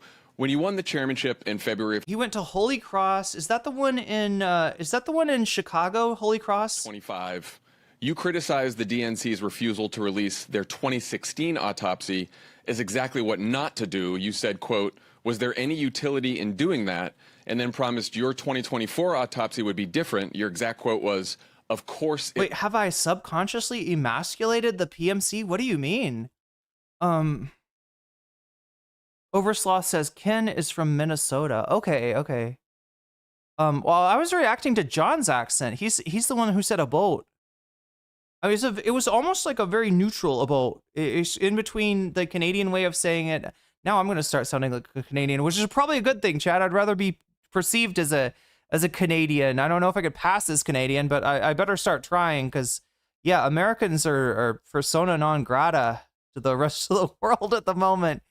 He was the head of the DFL in the Minnesota Democratic Party. Thanks. Will be released. Why did you change your mind on that? Well, look, I mean, what I said all along, even when I ran for this position, is that we were going to focus on the things that will help us win the upcoming election, right? Making sure that we learn the right lessons that could help inform our victories. And that's what we've done. We said this when we sent out the press release back in November saying we weren't going to release the report. We were going to actually keep our focus on those lessons, and we released those lessons. Oh my God, chat. Do I need to go back and look for this stuff? That's not what they said. That is not what they said. They said, we're working on this thing. We're going to release it and it's going to be really useful. Right. And the idea, look, so what he's trying to say, and Destiny's going to echo this, is that like fucking the plebes can't see this shit. They shouldn't see this shit. They shouldn't be allowed. You shouldn't be expected to. You don't get to see this, chat. The Democratic Party is a private club. It's a private club and you're not allowed in, and it is mostly for the benefit of their donors, but you know, they will take you into consideration, maybe. But look, the more you sound like a Liz Cheney or a Tim Miller or you know, some kind of like, you know, the more you sound like a suburban Republican, the more they actually want your vote, the more they will actually care about what you think, right? That's why Hasan said he wants the Democratic Party to treat him like a triple Trumper. He wants to be regarded as a triple Trumper because they seem to be going for those votes. They seem to be catering to triple Trumpers. Ken has always hated the left. He takes any opportunity to punch left. Big loser. Holding all donations until the reports come out. Oh, for the Democratic Party, not for the Corporation for Public Bitching, which, as you know, is user supported by viewers like you, and indeed your support results in a longer time period for the stream to last. To do that, and it's important for me, instead of navel gazing and looking backwards and trying to relitigate 2024. I don't know about you, John, but I don't have a time machine. I don't think you do. No one does. So we can't change what happened in 24. The only thing we can do is incredibly evasive, right? Actually change what happens in the future, including the 26 elections. I mean, these are platitudes. This is pablum. Cycle 28 and beyond. He is treating us like, Chad, he's jingling the keys at us. He's treating us like, that's what he's doing. If you're a Democratic voter, right? Even if it, like, whether through for harm reduction or for, you know, because you actually like you hold some hope out for the party, right? He is fucking treating you like a toddler. Oh my God. Yeah, no, you can't see this shit. I'm sorry. This is mommy and daddy data. This is like, he's like, this is mommy and daddy drink. He's like, you don't get the beer because you're a little baby. But this is just like, this is the, oh my God, the only hope to learn from the mistakes of 2024, right? John would be way more jacked if he was gay with a frame like that. Yeah, I could see that. I mean, do you think he works out? So I haven't actually seen him. I'm always surprised with guys, right? That there's some guys that when they take their shirts off, I'm genuinely surprised. I'm like, whoa, you're actually very, you know, like sometimes I can't see. Like Destiny, you can tell that there's nothing there, right? Except for maybe, except for some man boobs, maybe. I don't know, chat. No, I'm not trying to.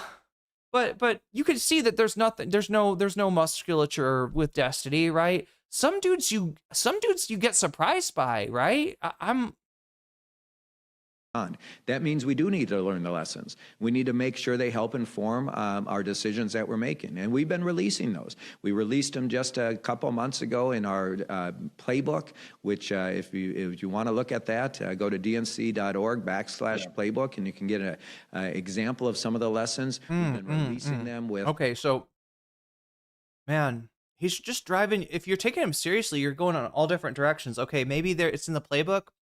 Did he release the information in the playbook? Nope. He released lessons. So in other words, chat, he looks at the data, or they look at the data. They come up with lessons. They come up with an executive summary, and you get to... It's like the Bible. It's like the Bible in the old school Catholic Church, before Martin Luther nailed up those freaking, complaints and got all anti-Semitic all over the place, right? This was, the Catholic Church was like, you don't need to know Latin. You don't need to be able to understand the Bible. We're not going to translate it into your language. No, we're going to sing pretty Latin verses, and we will tell you what they mean. Okay? We study Latin. We know Latin. We don't worry your pretty little head about that. Okay? We know what it says in the Bible.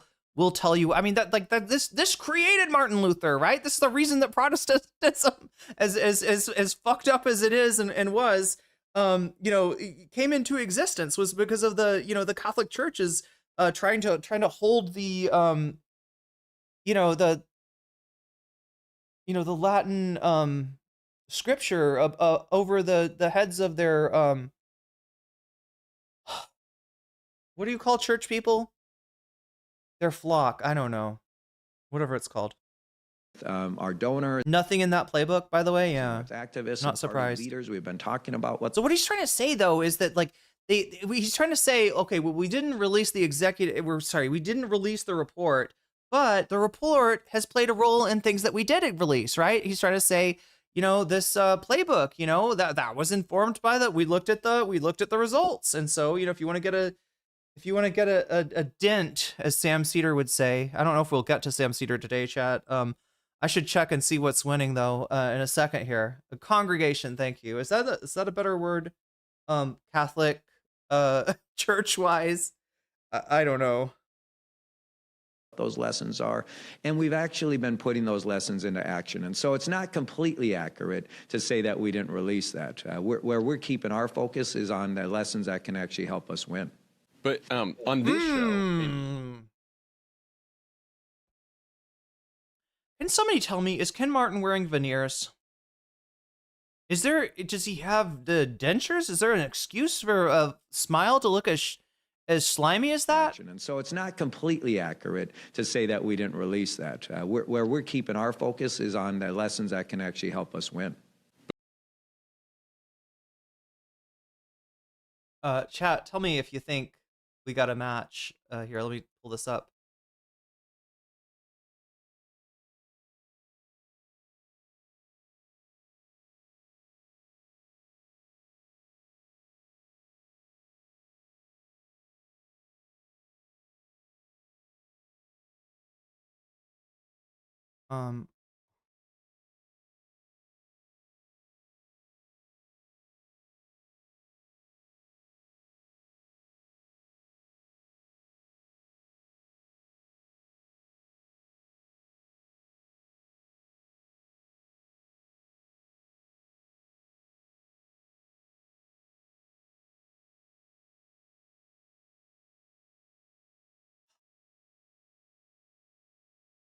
Sorry. It's not a 1-to-1 match, okay? But I was looking for maybe a different picture of this character. The character does smile, and well, she also does that. And when she smiles, it looks more like this.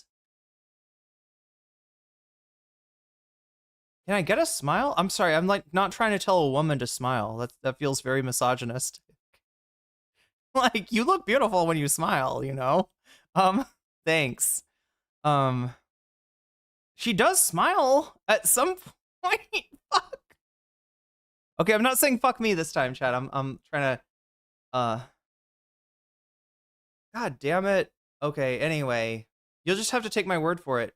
But on this show in August, you told me this about releasing the review, quote, "We have to do it to give people who invested so much time, energy, and money a sense of what happened and why we lost." Correct. Especially why we lost. So what changed between August and December? I understand there are lessons, but those are not the full report. That's a great question. That's the question of the moment, chat.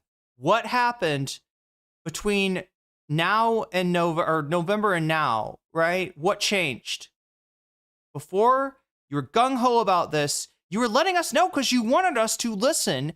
I think because you thought you were going to get different data from that report. This is like the Trump shit, chat. This is what I'm saying, right? Donald Trump gung-ho about the Epstein stuff until the Trump administration, until Pam Bondi figured out that releasing the actual Epstein files would be, like Donald Trump is mentioned like more times in the Epstein files than Jesus is in the Bible. And so they were like, whoa, I guess you don't actually need to see the files, but we'll do some kind of bullshit report. We'll put together folders for our favorite influencers, and you're just gonna pay no attention to the man behind the curtains. And now, chat, they're like, don't think of bluebirds. Now all we can think of is bluebirds, right? Just like this guy, hey, don't worry about that report that I was gonna get out. That's just not gonna come. You might get an executive summary. You might get a playbook. But you're not gonna get. You're not competent enough to look at the actual material. You are not allowed a translation of the Bible into Italian or French or English or whatever it is that you speak, right? Or why not release the full report? What's in the report that you wouldn't want well, first off, to publicize? There's no smoking gun in the report, and I know that's what everyone's so eager to learn. The smoking gun. Guess what, John? But if there's no smoking gun, why wouldn't you just release it then? Because we want to keep the focus on the lessons. Because what ends up happening here is that people, of course, want to weaponize the report in a way to look backwards, to point fingers, place blame in a way that actually doesn't keep us focused on the upcoming election. But instead, the navel-gazing of focus. It's navel-gazing! What the fuck? Meanwhile, this guy has got shit in his navel. It's like, no navel-gazing, don't look at my navel. Backwards actually takes us backwards. We're 189 days from this election, John. What we don't need to be focused on is actually relitigating 2024. What we need to do is learn the lessons of 24 and the years preceding that can help us win this upcoming election. That's why we've been releasing. There were people at the time, I think, assuming that, what Ken Martin was going to release in that report was going to be something along the lines of, people don't like it when you defend unpopular marginalized groups. People don't like it when they perceive you as caring about immigrants, shit like that, right? There were people saying that, look, this is like, you're setting the constituencies against each other here. This is maybe a bad idea, when they thought that's what where he was going with it. Now that it's come out, he's the one making those same arguments of like, we don't need to relitigate the past. We don't want to cause unnecessary division. What we got to do is all focus on the future and work together for a brighter future, for a Trump-free future, which will be way easy now because he's super unpopular, which must mean that we, the Democrats, are very popular. Nope. This man was designed by God to look and sound like a Democratic politician. Yeah, I swear to God. Davi, are we in a simulation right now? Because I swear to God, if you were to create a simulation and you were like 2020's Democratic, official, this is as Trump would say, straight from central casting.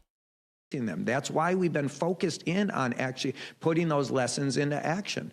And there's nothing that I told you in August that is inaccurate. We've been sharing those lessons out with donors. We've been talking about this with party leaders and activists and others. Sharing those lessons out with donors? Excuse me? That is not what you need to be saying right now, my dude. Look, chat, we got to do something, all right? This guy needs to quit. He needs to be fired. He needs to be gone. everybody involved in Kamala's campaign, which they showed up nicely for us on Pod Save America, they need to be blacklisted. Not because I hate their guts and I want them to, fail and suffer or anything. They need to find a new vocation because they suck at running campaigns. They can't be allowed to ever take the wheel again. They ran that car into the fucking ditch, okay? And I maintain that Kamala Harris, as bad as she is not a doomed candidate. I don't think that Donald Trump is some kind of political juggernaut. I think that these fucking assholes are incompetent. And they have been subjecting us to pain. And we need to do something about it or we are all fucked, right? The party needs to be replaced. The party needs to be taken over or something, right? Something major, earth-shaking needs to happen to ensure that there is a real fucking opposition party, which is not what I see right now. I see, chat, a paid loser. I see a man who is paid to leave votes on the table because his donors like it better. His donors don't want to hear about price gouging. His donors don't want to hear about a raise of the minimum wage. His donors don't want to hear about Medicare for all. I see a piece of shit that is literally, he's the guy from that is like, don't look behind the curtain, right? He's paid to fucking like distract us. This is a dog and pony show. He's like, look over there, look over there, look over there. Haha, we don't want to look in the past, just like Obama. We don't want to look to the past. We don't want to do anything about the bullshit war on terror and its illegality to make sure that nobody ever tries this shit again, to make sure that nobody ever uses the Patriot Act and the Department of Homeland Security that he created to create his own personal army, his own personal fucking brown shirts, right? Obama could have done that. Obama should have done that. People wanted Obama to do that. And he did none of that. He didn't even close down Guantanamo Bay, chat. And this is the result of that. Donald fucking Trump is a result of Barack Obama. And I'm not talking about the White House Correspondents' Dinner where, he made some jokes about Trump at Trump's expense. Trump absolutely deserved that. He's a piece of shit. Birtherism is ridiculous, but Obama's mistakes, Obama's cowardice made room for, gave a runway to Donald Trump.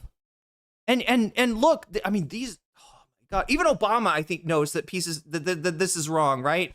Even Obama has somewhat moved on from like where he was in 2008, right? I mean, I don't think he'll apologize or I fucked up my lies. Fucked up everything. And again, like I said, the thing that happened right before I came on stream, the reason I took 40 minutes this time to do it is because I had to blow my nose and cough a bunch, and I'm sure that's not good for my voice. Fuck me. Okay, I gotta stop saying that. I gotta stop saying fuck me. It's no surprise and I get it. I get why people are obsessed with it, because there's various groups and organizations and people who think there's some sort of smoking gun in there. Guess what, John? In the third closest presidential election in the last 100 years, everything mattered.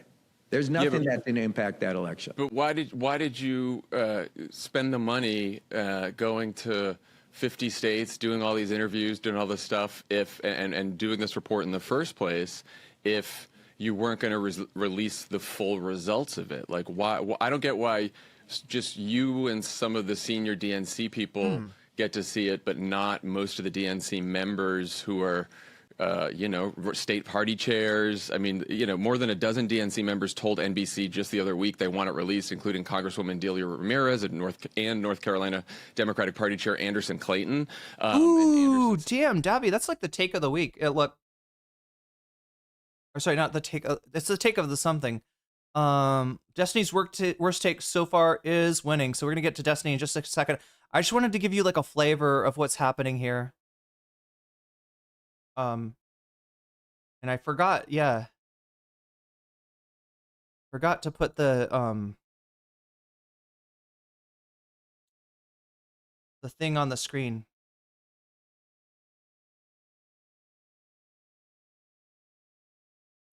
Oh my God, okay. There we go. The party just needs to give up on, wait, is this it? Wait. Why is it not appearing? Oh my God. Everything is broken, chat. Everything is fucking broken. Fuck. Okay, I'm gonna try to resist saying it. I'm going to try to resist saying it.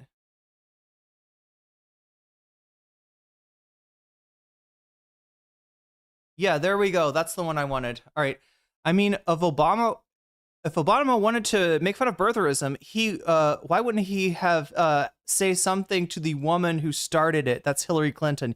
Yeah, if you don't know, Hillary Clinton and her campaign in the 2008 primary, right? Remember Hillary Clinton that says you can't say anything bad about her because if she ends up being the candidate, which she probably will, you know, you're hurting her chances, like that kind of Hillary Clinton that needs Bernie to drop out before he's even close to mathematically eliminated, because it'll be easier. It'll be easier on the campaign that way. You know, this Hillary Clinton, her campaign put out a fucking picture of Obama in like tradition. I think it was like traditional Kenyan dress. He had gone out to see, I think, I don't remember if it was like a family member or something, but he was wearing a traditional outfit.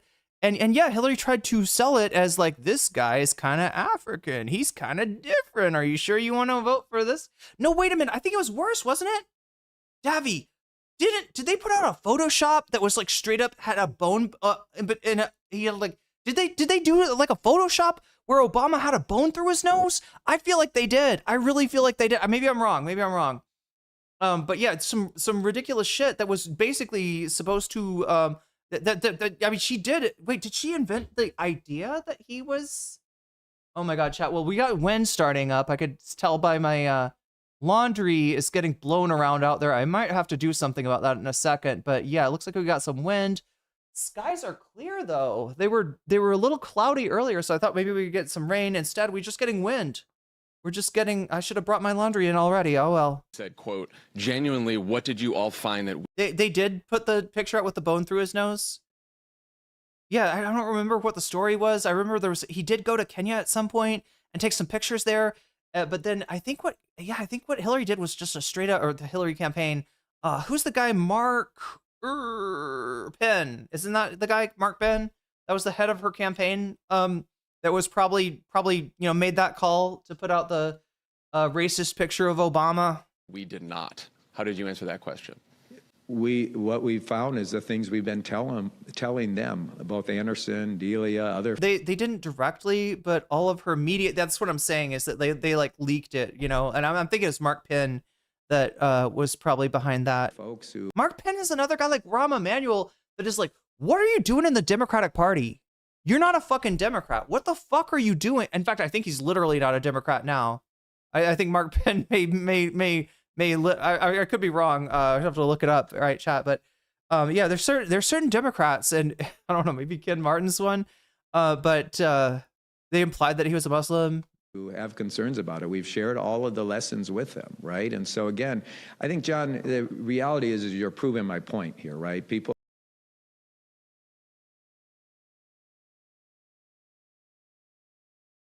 are obsessed about this in a way that continues to turn them away from wanting to focus on the lessons and instead thinking that this guy needs to be put out of his misery professionally. I mean, his job, not anything else, chat. I'm not saying take him to the vet, okay? But he does need to. This is pathetic. This is so fucking pathetic. There's some sort of. I've got to go do something about that laundry, okay? Give them the one single reason that Kamala Harris lost the election, or the one single thing that we should have done differently that's going to actually help us win in the future. There is no one single thing that cost Kamala the election. There is no one single thing that we can do to help us win the upcoming election. There's a number of lessons for sure that will help us win in 26 and beyond. But again, I understand what you're saying, John. We'll just have to agree to disagree on this because, we have already started to put those lessons into action. I'm proud of the results of what we've seen over the last year and a half since I've been elected. We have significant wind at our back, and we're going to continue to move forward. And we're going to continue to put those lessons we've learned into action, and I hope others will start to do the same. Yeah, I'm just trying to figure out, because it certainly doesn't seem like anyone's looking for one single silver bullet, because it's a 200-page report. So I feel like on a 200-page report, there's a lot of lessons for everyone to take. And if you're going to operationalize it, then I think the question is, Like, are you operationalizing it on behalf of people who didn't actually get to see the report? So, like, do they know what they're agreeing to when they operationalize lessons from the report if they haven't been able to read the report? John, you're proving the point. What's the point? I mean, But what point? Is the obsession on the report without actually focusing in on the lessons. People believe there's some sort of magic silver bullet in there that's going to solve all of our ills at the Democratic Party. There's not. And I understand. I don't think there's going to be a magic silver bullet, though. Who thinks that? No one thinks it's good. No one thinks there's a magic silver bullet. It's a 200-page report. You interviewed people in 50 states. You spent a lot of donor money on it. I think people are probably wondering, like, we didn't spend a lot of donor money on that, and that's just inaccurate. You spent a couple $100,000 on it, right? No, we did not. It was a free report. We did not spend a couple $100,000 on that. The person and people who were involved in it were not paid to do this work. And so I would just say that's inaccurate, John. So I'm not sure where you would even get that number. And so do you have some sort of record that shows we spent any money on that? I've seen reporting that you did spend money on it. Yeah, for sure. Okay, well, that's inaccurate. Okay, the person we asked to do this is an unpaid advisor to the DNC. And so I appreciate where it's coming from, John, but let's just trade in facts on this, right? The reality is we did talk to, hundreds of people. It was an exhaustive exercise to really get at what are those key lessons. And I want to be very clear. There's nothing that changed from what I said on the campaign trail to now, which is when you were on the campaign trail and you talked about definitely releasing an autopsy and criticized the DNC for not releasing an autopsy in 2016. In your mind, you thought, I'm going to do one, but only release certain lessons and not the full report? No, what I said at the time is exactly what I've been saying now, which is we have to focus on the things that help us win the future elections. We have to focus on those lessons. We have to do this exercise, by the way, of conducting this analysis so that we actually learn what happened, not just in 24, but in the years preceding that, John. And so that's where our focus is. I mean, the challenge is, think about this as an executive summary of like you said, a 200-page document. And I think what we've put together and what we learned, we are sharing with people so they have full insight into what we actually need to course correct on as we go into these final 189 days left and into the future. So again, are you going to release? You mentioned an executive summary. Are you going to release an official executive summary? Make that public. We've been releasing that, John. That's what I've been saying to you. Well, you said lesson. There's the Democratic playbook, the playbook that you said you can sign up for in DNC for sure. But I know that NBC News said that before Easter, about a month ago, you told DNC officers on a call to expect an executive summary in short order. Officers on that call told NBC they still haven't received one. You told a North Carolina DNC member who was drafting a resolution to force the report's release that a summary was forthcoming, and he backed off based on that promise. So you've been saying in coming weeks on the executive, like when can people expect an accurate we've already been summary? Sharing that with a number of folks, and we'll continue to share it with folks, including the DNC and other people. The reality is we're not hiding the ball on this. We have been sharing those things out. Happy to get you over, what we have been sharing out, John. The reality is that there's no smoking gun here. And as much as people would like to keep focusing in on those pieces, what they're ignoring is that we're sharing out the lessons. We have been incorporating those, and we have actually been putting those lessons into action, which I'm most proud of. Look, we're 189 days away from this election. You said on the top end of this that what you care most about is helping us to win elections. Okay, let's focus on the elections coming up, John.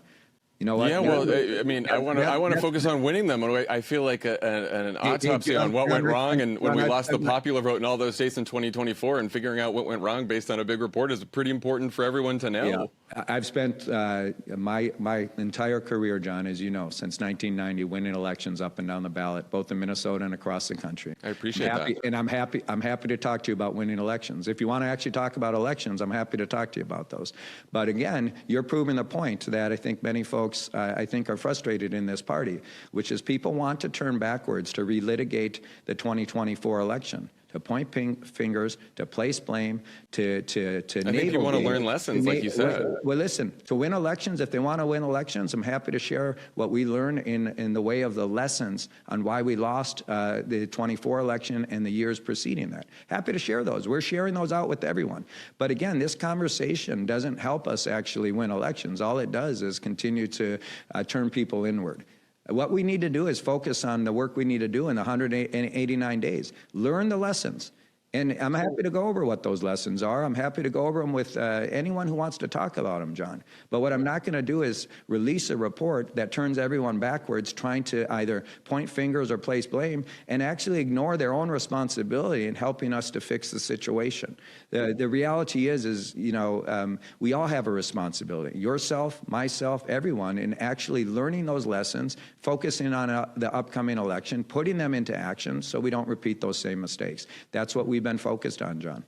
So Steve Shale, longtime Democratic strategist who's run Florida for the party, told the Washington Examiner that there's a, quote, financial penalty specifically tied to burying the autopsy because donors want a clearer accounting before recommitting. The DNC is entering April with negative net cash on hand. So even on your own, you know, standard of does this help us win, is it possible that the autopsy decision is actually costing you the money you need to win? That's just inaccurate, John.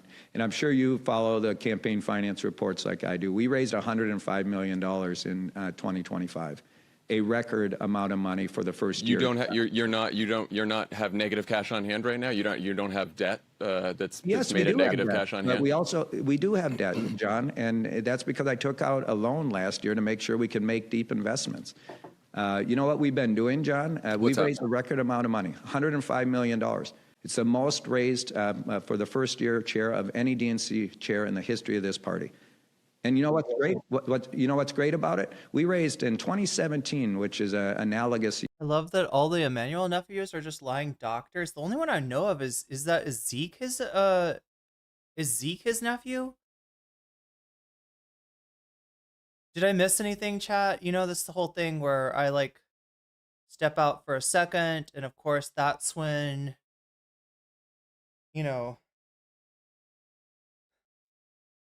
that's when Food Shop says she just needs a 12-year-old or some ridiculous thing that I should definitely comment on and not, you know.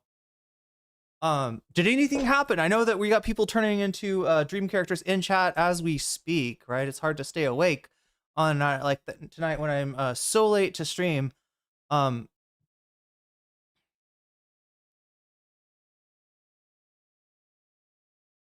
take offense at this pumpkin weasel perform. I mean, he is very much trying to distract you. You know, he's like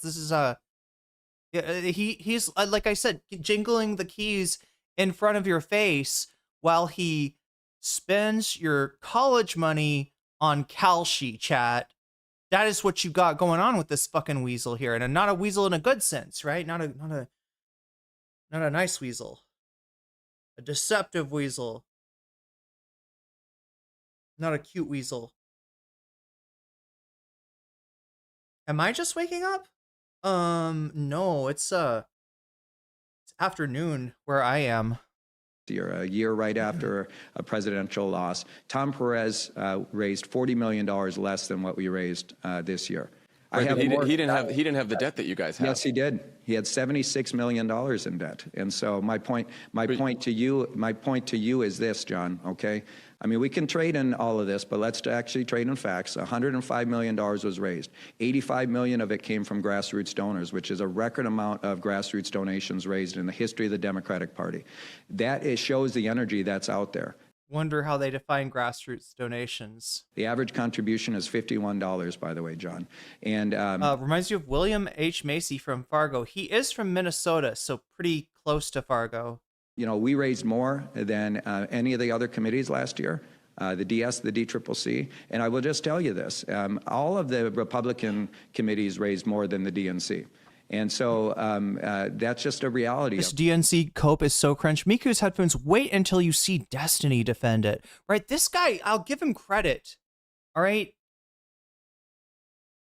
He did some prep.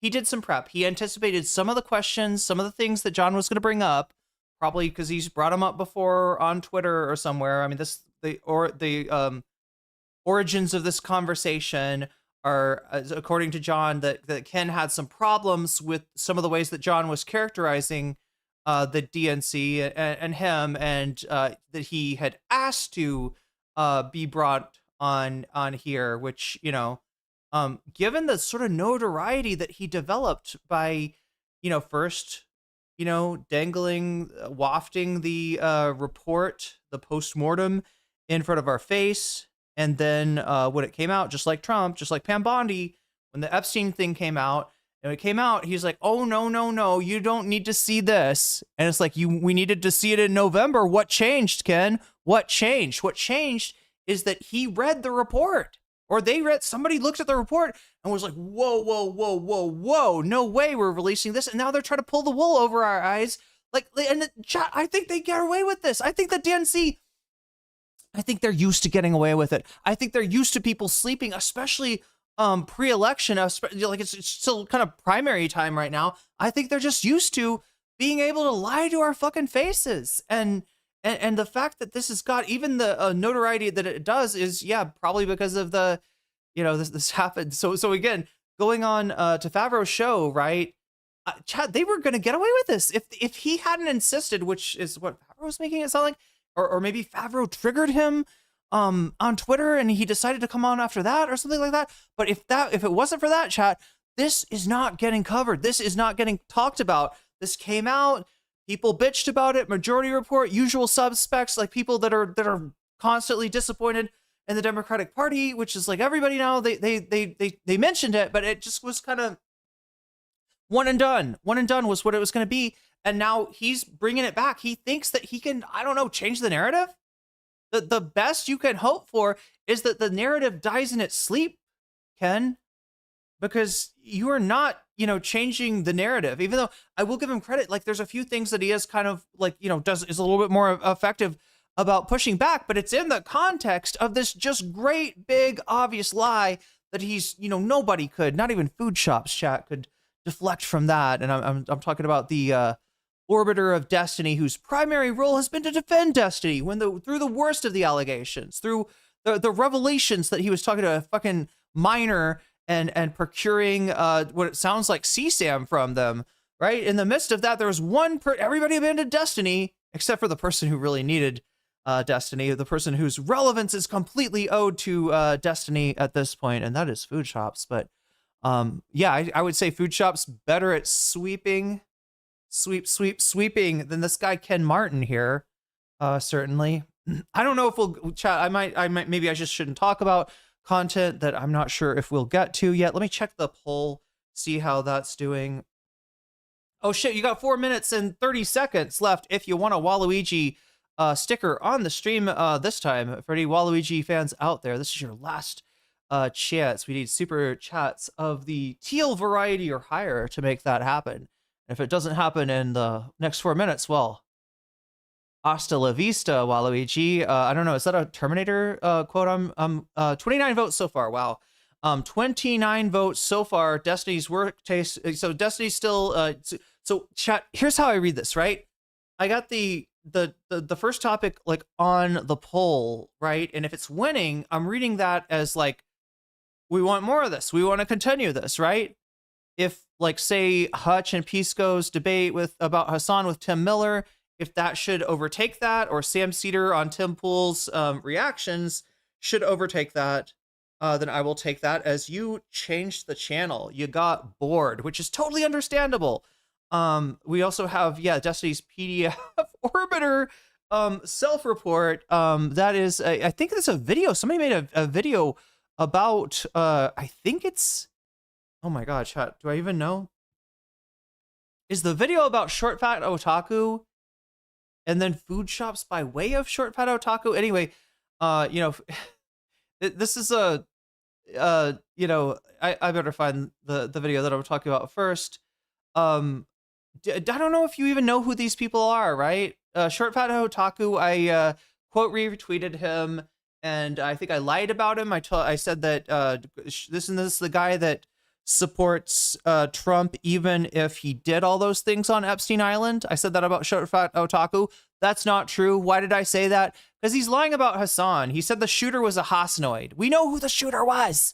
Okay? A weird blue sky liberal. A weird blue sky centrist. That's who the shooter was. Not anything but a Hasanoid. But somebody's got to get, attention, and that's SFO.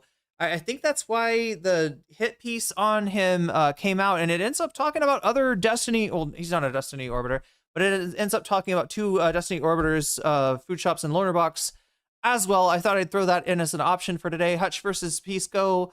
Hasan, that's where Tim Miller steps into Live and Learn. 2 minutes left on the Waluigi, about to bite the dust. Bites the dust here. Oh, that was a JoJo reference, by the way.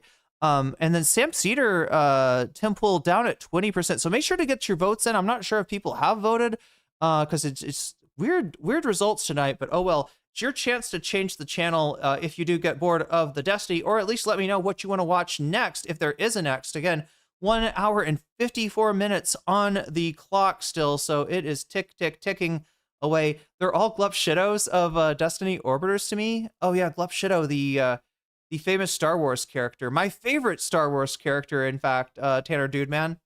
I love Glup. Is Glup Shitto gonna be in this one? Oh boy. Anyway, if you know, you know, chat. If you know, you know. I think I've been called a Glup Shitto, though. Chud Logic called me once or twice a Glup. He's called me a lot of things, hasn't he? Yeah, it's weird. Anyway, good thing for you, you're not interesting right now, Chud Logic. Otherwise, we'd be like roasting you on the spit instead of Destiny. I don't know, chat. I don't really want to. No, don't say it. Don't say it. Don't say it. Sorry. I'm trying to. Sorry, chat. I've had so much coffee and my edgelord, my inner edgelord's trying to come out. I'm going to suppress it. 31 votes so far. Destiny's still in the lead. We got 30 seconds left of that super chat goal for a Waluigi sticker. Coming out of a year. And I don't want to watch too much of this because I know this isn't like this guy's boring. Favro's boring. But I just want us to have a little bit more frame of reference. You to have a little bit more frame of reference than Destiny had in this. That's what's so. It's what floors me, right? It's what I said. This is the worst take Destiny has had yet, because it just feels like he feels like a self-driving car. He's not even engaging. He's just like, he's pushing back by reflex. It's a knee-jerk reaction. Like I said, Hasan is at this perspective. Destiny goes to this perspective. Hasan, is here. Destiny is here. He is, he's shadowboxing, not a spit roasting Chud Logic. Oh my God. He would love that so much. He would love that, but no, we're not going to give it to him, chat. When you lose the presidential election, when you're the Some of us can't. party that's out of power, of course you're going to not raise as much money as the Republicans. But to suggest that we're not raising money is inaccurate. We raised $32 million. We raised $32 million in the first quarter. But what we're doing that's a little different, John, is we're spending it. We're raising it and we're spending it. Because one of the lessons we learned... But you're spending more than you have. I mean, so you guys have 13.9 million cash on hand, right? I'm reading the report. 13.9 million cash on hand, 18.3 million in debt. So that's roughly negative $4.4 million. And I know it's a tough environment for the party out of power, but... Can you imagine if you were John's spouse? Can you imagine if he was talking to you about the budget? He'd be so passive aggressive. Like, no... Look, I know a lot of movies that you like came out this month, but seriously, this is 10% of our income, going to Regal Cinemas. Okay, don't you think it's a bit much? Look, John, I'm sorry, my favorite movies came out.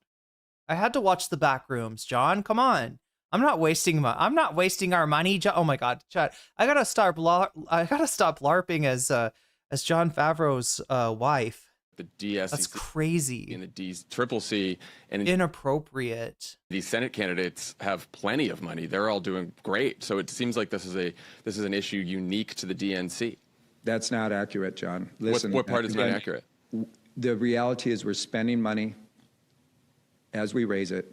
to win elections and to build infrastructure. We have invested Spend money to win money. significant amounts of It's an investment, John. money, record investments in Virginia. This is an investment. I need to see that movie because I'm going to do a video on it, John.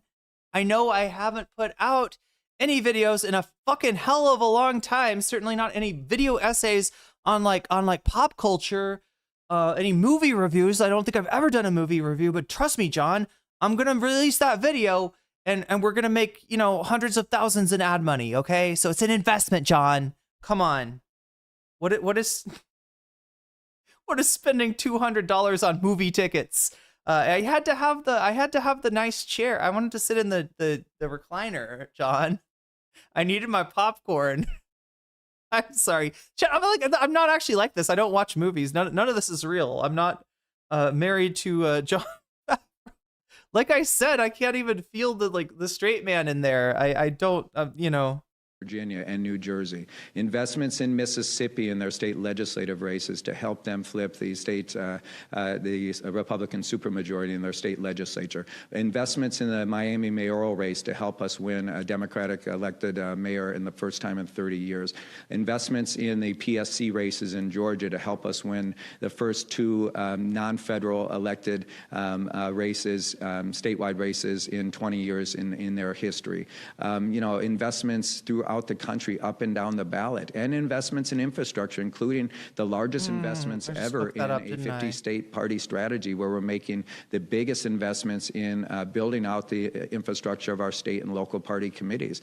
You know, one of the lessons we learned, by the way, John, from the last election is that we waited too long to spend money. I'm so used to people like saying build out when they lie to me. It's just like, you know, this is perfect. Or in fact, the Republican Party, starting in 2020, right after Biden won that race, the Democratic Party packed up the campaign infrastructure. Trump and the Republicans kept going. They kept spending money. They kept organizing. They kept communicating with voters. We did not.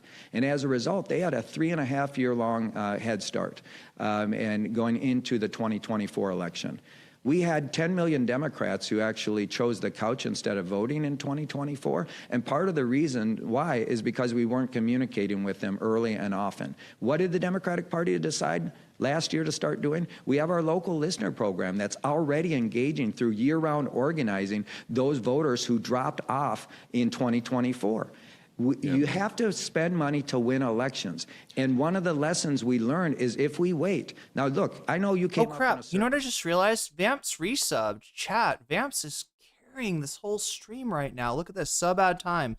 Sub ad time. This happened before I started the...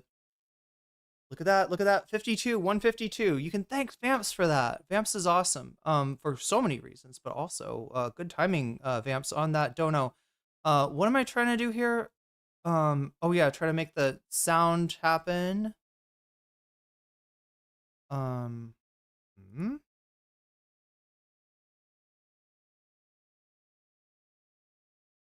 That sound. That one right there. That's what we need to happen. So yeah, everybody thank Vamps for 5 extra minutes of today's stream. So hopefully we get more than 5 extra minutes. Because chat, I'm ready to cook. I'm ready to cook. We got 2 hours. It's plenty of time for Destiny. I just don't know if we'll have time for the other stuff. I'm ready to cook I'm ready to cook multiple dishes here. I just don't know if I'll get a chance to tonight because I started so late. But oh well, you'll live and you learn, don't you? Time you make better decisions in the future. And day in politics. But the old conventional wisdom, John, it doesn't fly anymore. The old conventional wisdom is that you waited to make investments until the final 3 months of the election because that's when people were paying attention. Well, guess what? That's bullshit. It's shown. We have to start early. We have to build that infrastructure. We have to flex that. Okay, I mean, it's true that Biden was getting beat up, early and often, and that like a lot of the narratives that were going to kind of doom the campaign had already set in before we're in the time where people really pay attention to that stuff. You and I want to point out though, the Republicans didn't have a real primary, neither did the Democrats, okay? But they had a realer, the Republicans had a realer one, right? They did have a bunch of clowns, honestly, a car full of clowns that got out and did debates, and then Trump would kind of snipe at them, talk about desanctimonious, right? They did have something going on. And again, the Democrats are afraid to have like a real, there was like one person that could have legitimately, in a different world, maybe, or at least had, the people convinced that he had a chance of winning. That's DeSanctimony. What is his name? What is his actual name? DeSantis. That's his actual name. Yeah. DeSantis, right? Had held some threat with the Democrats. Like Cenk Uygur was one of the like more serious candidates. I maybe not, because he can't actually run for president, but they didn't have, there was people that are serious candidates, people that would have had a chance of, reminding Biden that he promised to only run for one term, questioning the, sagacity, questioning the wild Sargasso Sea of someone of Biden's age and like unsure communication style to run to be the standard bearer again, right? You don't have this ever with the Democratic Party. All of the people that are really in contention, all the people that have a chance of winning, they know not to run against an incumbent Democratic president. That's almost a rule. Like, it's gauche. You are Ted Kennedy if you run. Who they blame a lot of things for the loss of Jimmy Carter, but Ted Kennedy is one of those things. And the fact that Ted Kennedy ran a real primary, said, I don't know if we should be, I don't know if Jimmy Carter should be our candidate. Good thinking, Ted. Too bad that more people, like a few more people didn't agree with you, right? But yeah, since then, Chad, I'm talking about the 1980 election, okay? That's what I'm talking about. That's how long it's been since the Democrats have had a real primary against any of their incumbents for president. Isn't that crazy? It's just been like, yeah, they just accepted this. You cannot run against a sitting president, even if they fucking suck. She had less than 6 months, so she burned through $1 billion. Probably a bad call to claim anything in your campaign was Brat Summer. When your genocide got a genocide going on, that like Girl Friday and Tuesday, I think even given her Biden's terrible policy on Israel and Gaza and her lack of a stance on that, certainly a lack of differentiation with Biden on that, I think even given that, right, Brat Summer might have had a chance, right? What didn't have a chance for sure is neocon fall. That's what absolutely sealed the deal. That was an obvious mistake, right? You're right to call out her hypocrisy and the Democrats' hypocrisy and Biden's hypocrisy, right? That's absolutely integral to the disaster that is currently befalling us. I mean, Jimmy Carter is also sending Navy SEALs to get destroyed in the desert. Every work in Operation Eagle against Iran. Yeah, he had a failed mission to rescue hostages. That's why I said there's a lot of things that contributed to his loss. But they've basically, I mean, there is a narrative that blames Ted Kennedy and that therefore says that you just cannot run against a sitting president. You just can never do it. And I think it's a mistake because like I said, the whole deal is that he's talking about the Democrats got forgotten about. People were thinking about Trump. People were thinking about the Republicans. People were thinking about their issues. People were thinking about immigration. And people were thinking about inflation before the campaign had properly started. Like you said, the last 3 months where everybody locks in and pays attention, right? So him saying we should have spent money earlier, that there may be something to that. But again, in the face of him trying, this is the Democratic equivalent of the Epstein files, right? This is something they were so excited about, so gung-ho, and then when they actually saw it, they were like, oh, this never needs to see the light of day. That's sus as fuck, and until you get some transparency, chat, this guy needs to be the embattled. There we go. I'll say that in a less, call to action sounding kind of way. I didn't really mean he needs to be put out of his misery earlier. I'm not trying to get this guy taken to the vet. But no, he's absolutely, you know, there's got to be a price to pay for this level of incompetence and deception of your voters. Like this got to be a red line, right? Nobody does this, right? Nobody gets away with this. You cannot keep your goddamn position. This guy's got to be pushed out, chat. And I don't know if it'll happen because it doesn't feel like I said, there was no, you know, this got announced. People were mad about it, but it dissipated immediately. And the only reason that we're talking about it now is because Favro brought it back. So, pod save. Don't let me say that you never did anything for us. I do appreciate this. Even though I could have done with a little bit more. I don't think it's in Favro's personality to go as hard as I would have wanted to see. I need Jen. I needed you to do a Sam Seder with Jen from iHip, chat. Wouldn't that be awesome? Wouldn't that be fucking awesome? Zeno, thank you for the raid. Welcome, Raiders. Welcome, streamer. Welcome, everybody. We are just getting... The coffee has just hit, chat.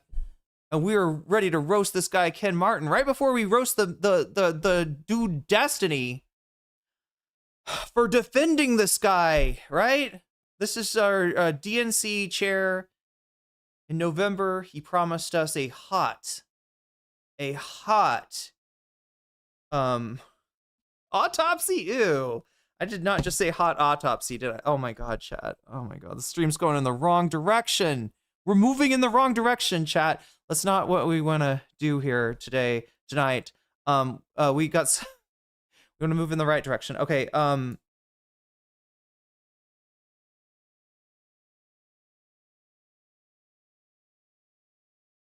wait, stop covering for your hubby? Oh, Ken should stop covering for... Wait, who's this hubby? Oh, no, Destiny should stop. This is Destiny's hubby.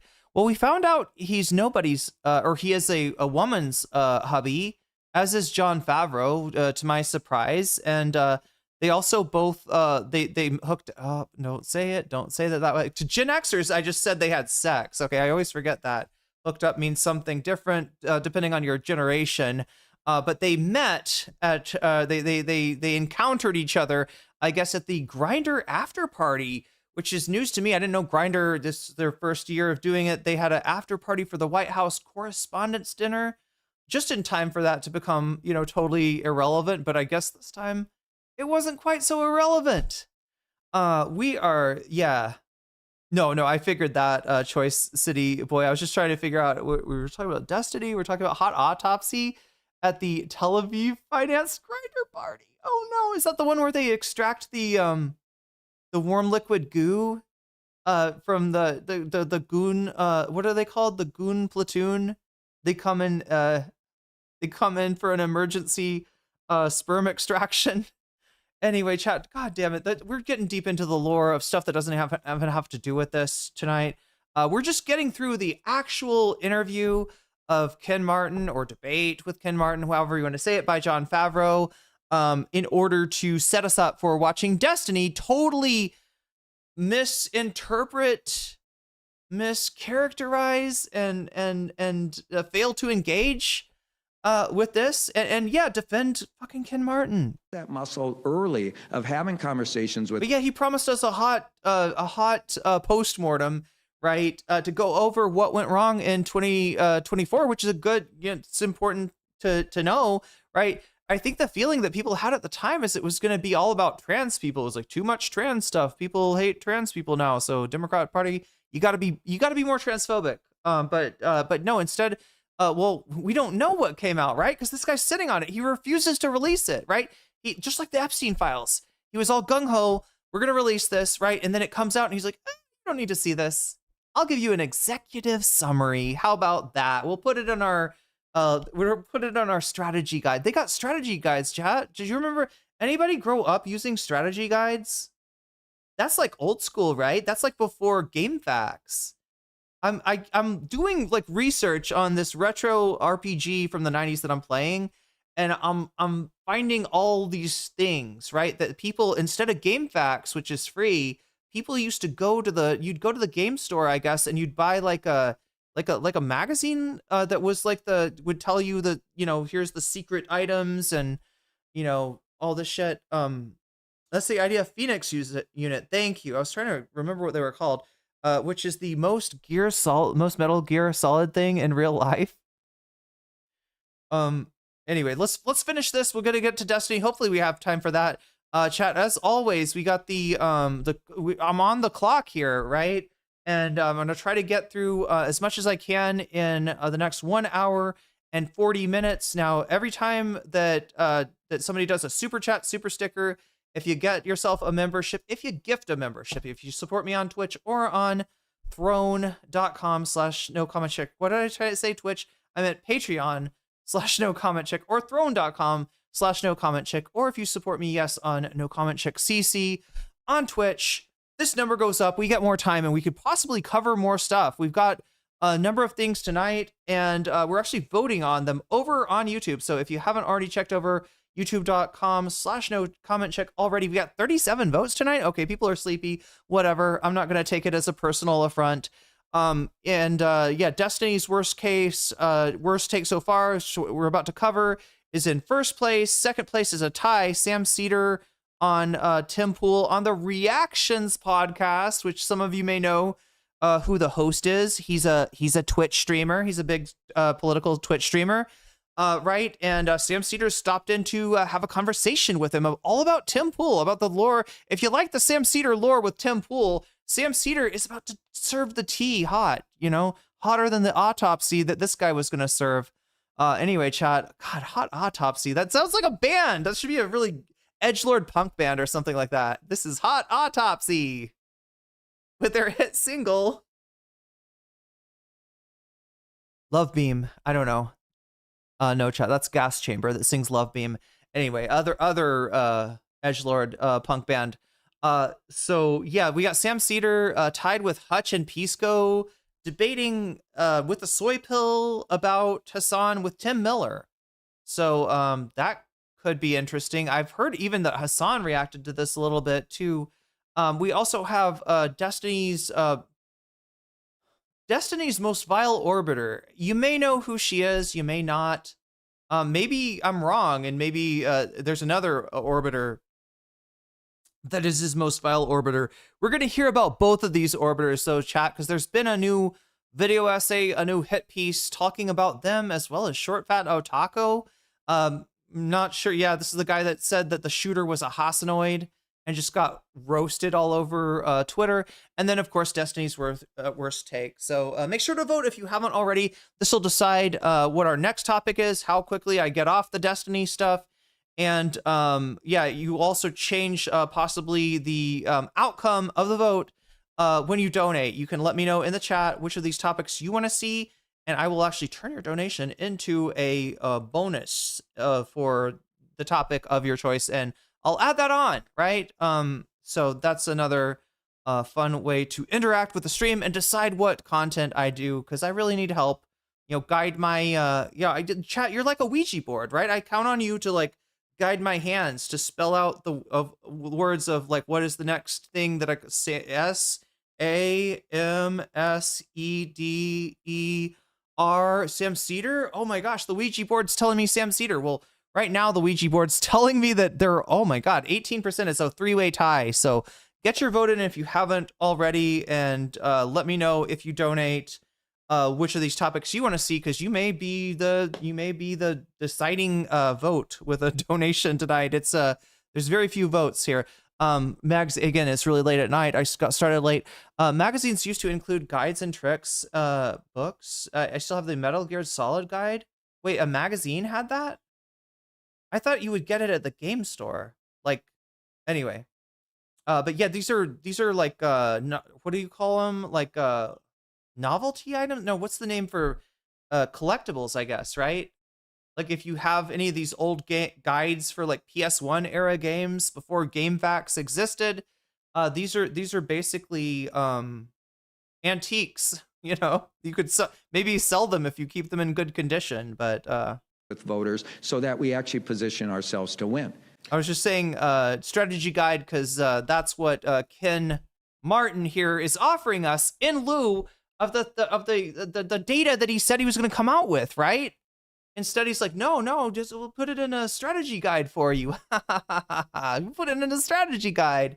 No, we'll put it in an executive summary. You don't need to see what it says. You don't need to see what the actual data is. We can't release that into the world. And you wonder why. Right? One good reason, chat, might be that the stuff in that report is exactly what people have been saying was the problem with the Democratic Party, and that being that they're fucking glued to the hip to Israel. And it's changing slowly, quickly, in some cases. But the Democratic campaign, there was not even a thought of Palestine, right? They kept speakers that would have talked about Palestine, that would have given Kamala an endorsement. They kept them off of the card at the DNC, right? They absolutely crushed. Okay, that's another way to give extra time too, Teddy 6'8". You've just turned back time a little bit. But so yeah, I need the extra time tonight. Now, are you criticizing me for spending money early? Because that seems to be what the thing is. And guess what? No, No, you were trying to change the subject, brother. You are trying to change the subject from the. Well, I mean, I guess John's already has, and John's relented. This is what's annoying about this, right? I'm glad that PodSave did this. Maybe Favro was like the only one who could do this. Maybe any other kind of host would have, scared Ken Martin off. Maybe they hit it off at the grinder part. Oh, shit, I'm not trying to imply anything. Okay, but maybe they did attend the grinder party together. I don't know what happened. I think they argued probably at the grinder party, and they're like, let's continue this argument on your show. Okay. So it's not good for Ken Martin because, like I said, people had forgotten about this. People had forgotten about the postmortem, and then when they said that they weren't going to release it, I mean, people were mad for a second, but people kind of forgot about that too. And this is just bringing it all back up again. And even Destiny covering this is giving it more. What he doesn't get is that the natural course of events is for this guy to disappoint us and for us to forget about it, right? That's what always happens. That's why nothing ever changes in the Democratic Party. You don't get a fire lit under these guys for long enough to make them jump up and say youch. And that's what we need, chat. We need them to jump up and say yowie. I'm sorry, not yeah. They shouldn't say that, chat. God damn it. Fucking subtext. Okay, let's put this back on. I think it's great that you're spending money early, and I think it's very important to invest in state parties. I think a 50-state strategy is extremely important, but we're talking about two different things. We're talking about spending money and raising money, and you raised $11.4 million in March. The RNC raised double that in March, and so if you're going to spend that much money, obviously you have to also raise the money too, because otherwise the difference between investment and just outrunning your costs and taking on a loan because of that doesn't seem like much of a difference to me. It's not outrunning our costs, John, because we're able to make these investments all throughout the country. And race after race in our state party infrastructure, in our local party infrastructure. If we weren't able to keep up in terms of building out this infrastructure, then there would be a problem. We've won over 90% of the elections on the ballot, and most of them, if not all of them, we had a direct involvement in. And I just okay. Because right now he's taking credit for the fact that the special elections that have gone on and they've been pretty successful for the Democratic Party, right? Which, if you know, ask Harry Emden why the Democrats have been so successful. Ask him if he thinks it's because the Democratic Party is doing such a great job messaging, or if he thinks it might be because Donald Trump is shitting his pants on the world stage as we speak, right? Maybe that's the answer. Anyway, I need more. The last thing I need is more tea. It was a bet we made. Oh, but I'm going to drink it anyway. Again, all the folks in D.C., what they like to, they seem obsessed about. The chattering class? They spend a lot of time thinking about is how much money do people have on hand versus actually what are you doing to build out the infrastructure to win? And what is the role of a political party, John? So he's talking about how much does a party have on hand, but there's also how much do your voters have on hand. This is another thing that they ignored. Like I said, I don't think it's necessarily what's in that report, right? We'll never know because he'll never tell us. I don't think it's necessarily all about Gaza, but I do think that it all correlates with Gaza. And one of the things that's in there is doing something for people's ability to afford life, right?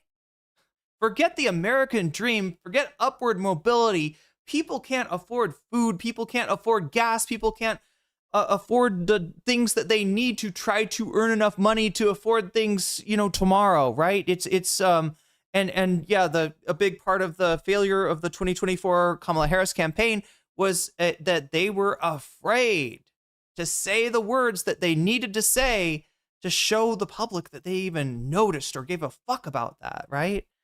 And those, she did mouth the words once, price gouging, right? And then immediately got feedback from the donors that through her husband, that was nice. Through her husband, she got feedbacks that the donors really didn't appreciate her bringing up price gouging, right? So there's another big mistake, but I think it correlates, right? Because what I'm saying is that the issue of Palestine has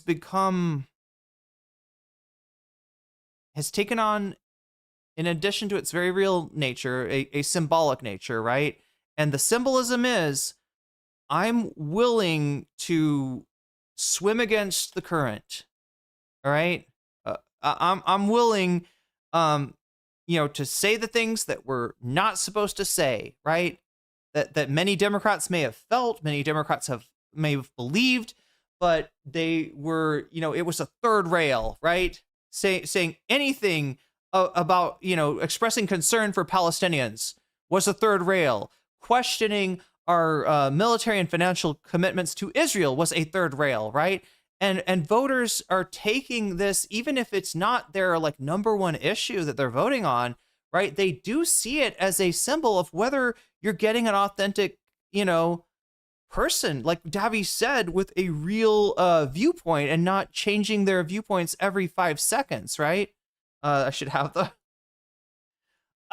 chat on the screen that goes with that. Wait, where is it? There we go. That one right there. There we go. Yeah, exactly. This is why people don't trust Democrats. This is why people don't believe Democrats. They themselves have acknowledged that they have an authenticity problem, right? This is where it comes from. People aren't stupid, Ken. You can't jingle keys in front of our face and distract us from the fact that you said you were going to release an actual data about what went wrong in 2024, and now you're like, you don't need to see it. I will interpret it for you.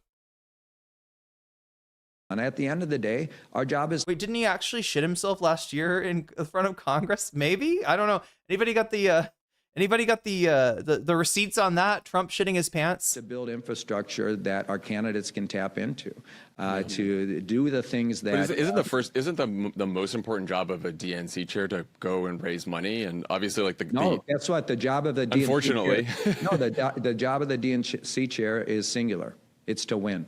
And guess what I've been doing the last year and a half? Win. And guess what I did for 14 years in a very purple state? Win, John. Right. And I'm just telling you right now, I think you and others who continue to bet against the DNC, keep betting. Because guess what? Here's the reality, John. We're winning. And we're winning because... I'm sorry. Here, just a second. I got to call Polymarket. Wait, call Polymarket? What am I saying? I'm defining... Right, but the investments you're making are not... I mean, you Hello, Poly... No, chat.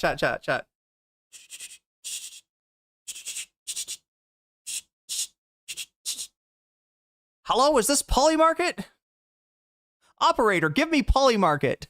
I forgot, I'm on a rotary phone. I have to talk to the operator. How are you doing today, ma'am?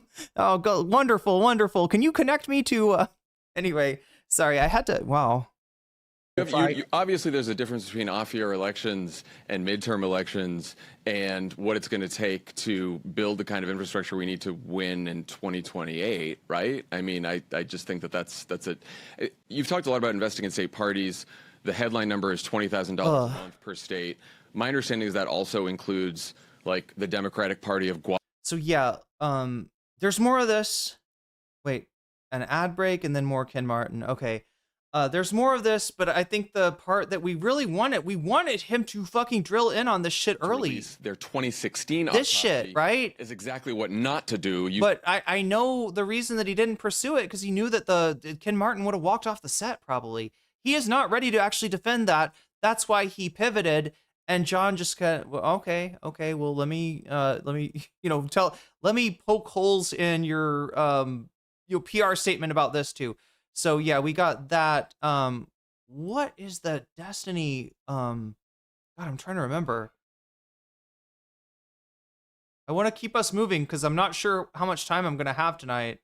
So far, I'm only been given 6 extra minutes, so this is gonna be a little bit hectic, but I'm gonna deal with it. Chat, I'm on plenty of caffeine, so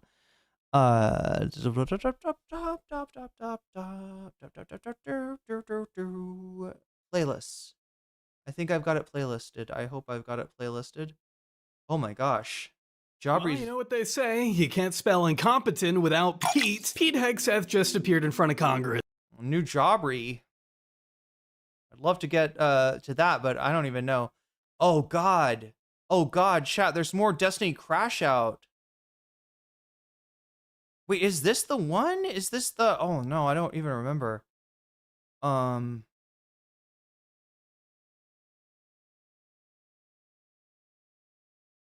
I think everything with the DNC and Jon Favreau analysis is wrong. You today have been saying that like part of this is just that Jon might have been bad at that interview. I'm curious, like how much do you fall into, hey, that was poorly executed versus that was too much hit PC? Look, I don't think he was bad at that. Like, I mean, I could almost get on board with saying that he didn't go hard enough, right? But at the same time, I kind of know what Favreau's like. He just doesn't, it doesn't happen for him. That never happens. Lawyer meltdown, prodigal leftist, trying to silence Comey. He's talking about Sam Seder being obsessed with Israel.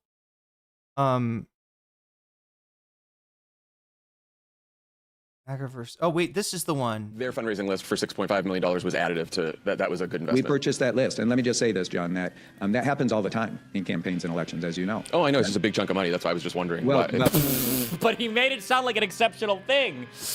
Oh, he's sneaky. Sneaky, sneaky. Very nice. So look, I mean, what you got here is a man literally sliding onto the screen of a discussion that he doesn't understand. Ken and Jon understand what they're talking about, right?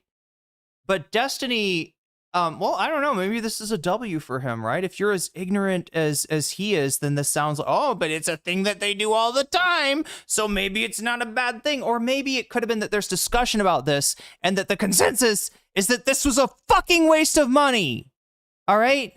And that people that know, party insiders, or people that even pay attention to this kind of, what's going on in the different... This is what Destiny's supposed to shine at, remember?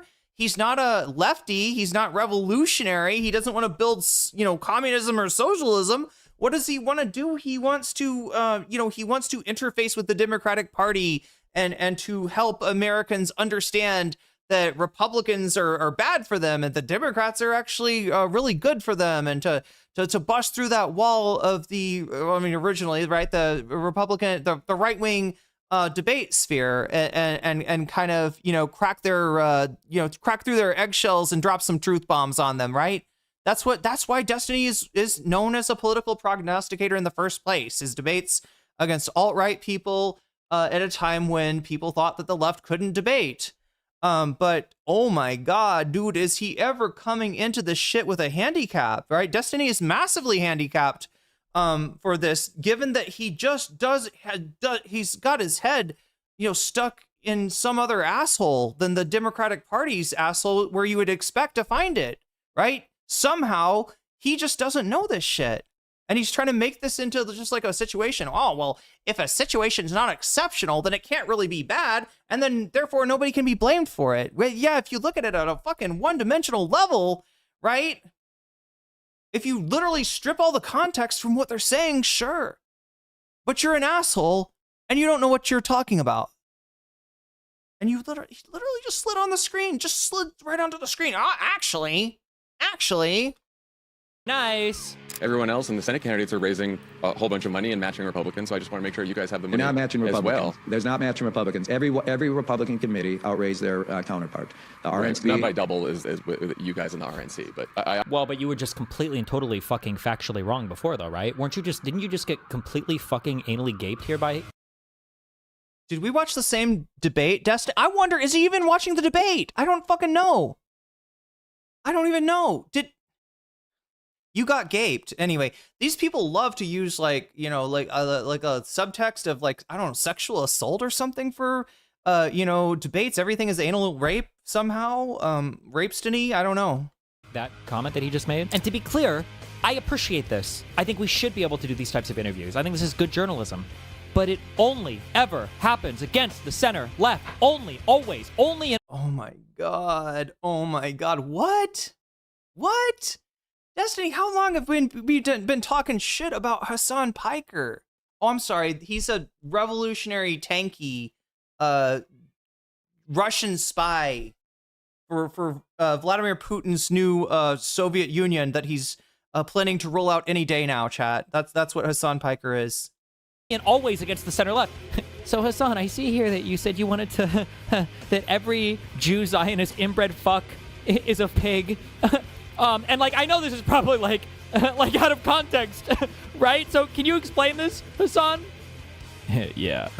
Oink oink, motherfucker. Oh yeah, like as a joke. Yeah. So in this next out of context quote, I saw you at the gym yesterday. I hope this isn't chat. Is this like? Hot. So in this next, like, is this real music? Fucking slip Christ, what the fuck is going on here? But he can do it. Okay, I can get owned if I'm not careful on. Sometimes bigger streamers like Destiny can license music if he paid for a music license for whatever. This sounds like some legit like 90s shit. I don't know who it's by, but Hey Martin, thanks for doing this. Doesn't it? I can't tell. Yeah. I can't tell if it's like throwaway. I don't think it's throwaway music. I think this is music that'll get me clapped. Quick bit of context for listeners. This all came about because you expressed some frustration about criticism of the DNC coming from our direction. So I appreciate you coming on to talk about it directly. I'll just say up front, we share the goal of making sure Democrats win everywhere, especially the White House in 2028. I also very much understand you've got one of the hardest jobs in politics that you took at an especially tough time for the party. But I do want to press you on some specific things because I think the stakes are too high not to. Does that sound fair? Sounds great, John. Thank you. Appreciate it. So I want to start with the 2024 autopsy, which you call an after-action review. When you won the chairmanship in February of 25, you criticized the DNC's refusal to release their 2016 autopsy as exactly what not to do. You said, quote, was there any utility in doing that? And then promised your 2020. Oh, it sounded like Deftones. Yeah, autopsy that's a real band. To be different. Chat, I'm sorry I'm being so precious about my my ad revenue, but it may be the only money I'm making tonight. Your exact quote was, Hasan. Wow. Oh, so this guy does know how to do an actual challenging interview. Where the fuck was this retard when he was talking to Hasan, when he was slurping? I don't think this is a challenging interview. I think this is like if somebody mentioned your your sharing of what sounds like child sexual abuse materials with a minor, right? That's not a hard interview. That is their due diligence for even fucking talking to somebody like you, right? Just to get that off the table, can you maybe put this rumor to rest for us, Destiny? What was the deal with the, right, there'd be a lot of questions, right? That's not a tough interview. Ken Martin is just like a very, like, to the extent that anybody knows who he is, people hate him. And they hate him for a reason, right? He said one thing in November. He said a different thing when the actual report was ready. He is playing the role of like the Great Oz. Do not look behind the curtain. Do not pay no attention to the little man behind the curtain.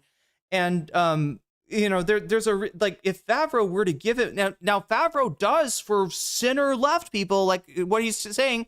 Is Rahm Emanuel center left enough for you, Destiny? Because I don't think that I don't know if it was John, but I don't think the Pod Save America interview with Rahm Emanuel, in fact, I think they've had multiple. I don't think it was particularly contentious, right? But Destiny's got this weird idea where there's an inside and there's an outside. Who's inside the center left people and who's outside everybody to the left of them. They, will anybody in the club, you don't ever go hard on them, right? He's got like these 4 bullshit levels of a kind of interview or a kind of engagement that goes from, you know, we are friends and we're just talking shit, all the way to like, I am trying to expose and take down this person. And I guess he's considering this like a takedown of Ken Martin. When in reality, it is an opportunity for Ken Martin to try to, you know, have a word in edgewise, because everyone, Destiny, everyone else, even party insiders, right, are more of the Favro opinion than they are the Destiny opinion. There's very few people, you know, supporting Ken Martin, so he really does have his, you know, he's earning his, what is it called? The contrarian. He's earning his contrarian, you know, ribbon today, I guess. Up Hasan Piker. Oh, I guess we're going to learn what an actual, like, challenging interview is. So it's not a layup question. It's a challenging question. I think it's fine in journalism to ambush people with quotes or whatever, right? To hold them accountable. But with an ambush quote, to demonstrate an inconsistency that's going to be difficult to talk his way out of. Oh. It's all inconsistencies, Destiny. It's inconsistencies all the way down. Okay, so we do know how to do a challenging interview. Good job. Of course, it will be released. Why did you change your mind on that? Well, look, I mean, what I said all along, even when I ran for this position, is that we were going to focus on the things that will help us win the upcoming election, right? Making sure that we learn the right lessons that could help inform our victories. And that's what we've done. We said this when we sent out the press release back in November, saying we weren't going to release the report. We were going to actually keep our focus on those lessons. And we released those lessons. We continue to do that. And it's important for me, instead of navel gazing and looking backwards and trying to relitigate 2024. Chat, if this guy was giving if he was anyone else, like, Destiny would be tearing this apart. This is so fucking easy. This guy is this is pablum, right? This is this guy distracting you and hoping you don't notice, right? This should be so easy to tear apart. And he's looking at it like, oh, yeah, I'm making a lot of sense there. Oh, yeah. Yeah, Destiny, that's... I don't know about you, John, but I don't have a time machine. I don't think you do. No one does, so we can't change. It's so transparent. No, I don't have a time machine, John. I know it'd be great if it was Steins Gate and I was Hyun and Kyoma, and we could go back in time with my time machine and save. I can't remember, Chad. Who's he saving? And who's the girl with the hat that he's saving in Steins Gate? I can't remember. In 24.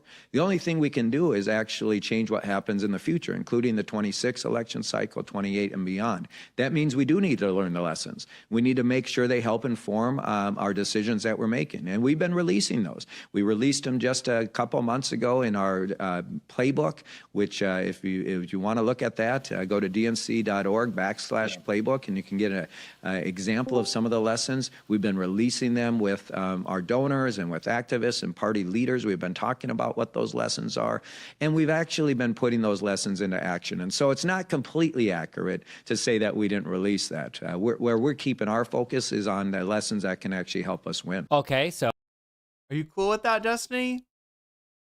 Look at that. Look at that shit-eating smile, right? He's like, do you buy it? Did I effectively lie to you? Are you gonna buy it? Are you gonna buy it? So, kind of a political response. I don't know if I feel like he directly answered the confrontational question from the other guy's John, right? Now, the question is, are we going to continue doing like a... I'm sorry, bro. You gotta be better than this. You don't know who John fucking Favro is? No, you do. There's no way, chat. He's just mad about, like, Hasan. He's mad about Hasan getting on there, so he's pretending... Look, I don't know, chat. There's a lot that he doesn't know.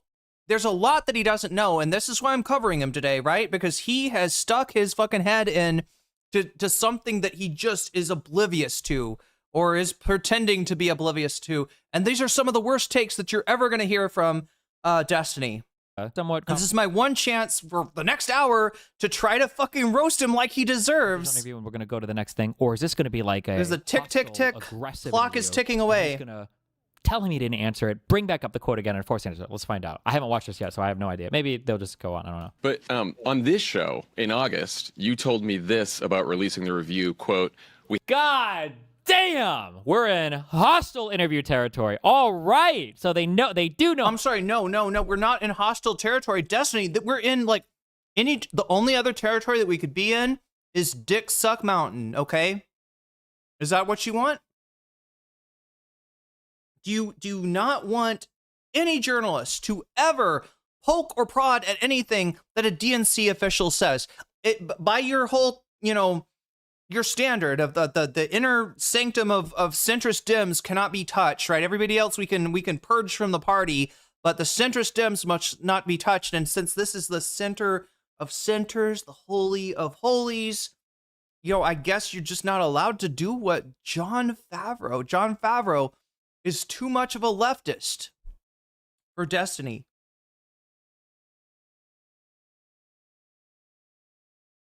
Hostile, aggressive. To the Hostile, confrontational question aggressive. from the other guy's John, right? Now, the question is... The other guy's John, right? He's not John. That's Ken. Okay. Got it. You should know who the DNC chair is, all right? Given your penchant, given your predilection, given your fetish for party establishment figures, you should know who the fuck this guy is, right? I knew who the fuck this guy was. That's crazy, chat, that somebody that is an outsider, a hostile person trying to take a barbarian at the gate of the Democratic Party knows more about the party officials than motherfucking Destiny. About what those lessons are.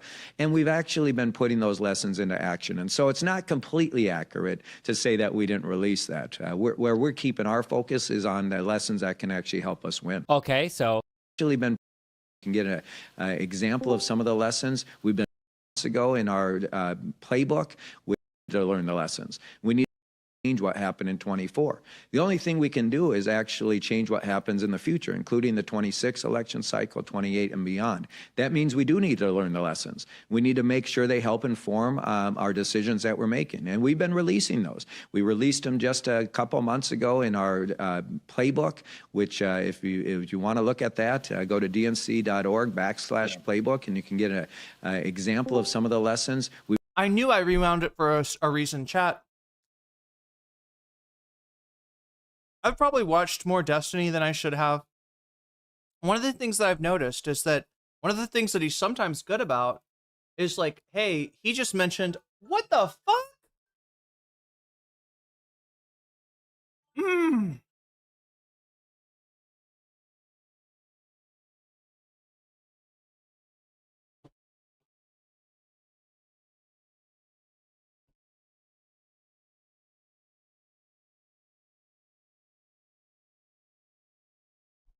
I forgot, chat. Sunday for you is Monday for me. You know what that sound means?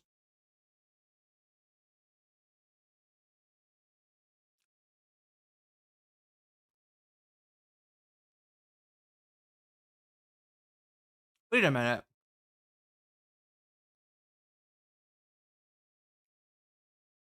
Do you know what that sound means? I've got class, but at the same time, it is a big national holiday in Thailand today. All right? Let me check my email, because I do think it's strange that we would have class today, and yet I was at class on Friday, and our teacher didn't say no class Monday, which is what she says when class gets canceled. Let me see if my friend who's also in the class maybe messaged me. Anything on WhatsApp? Nope. Nothing on WhatsApp. Huh.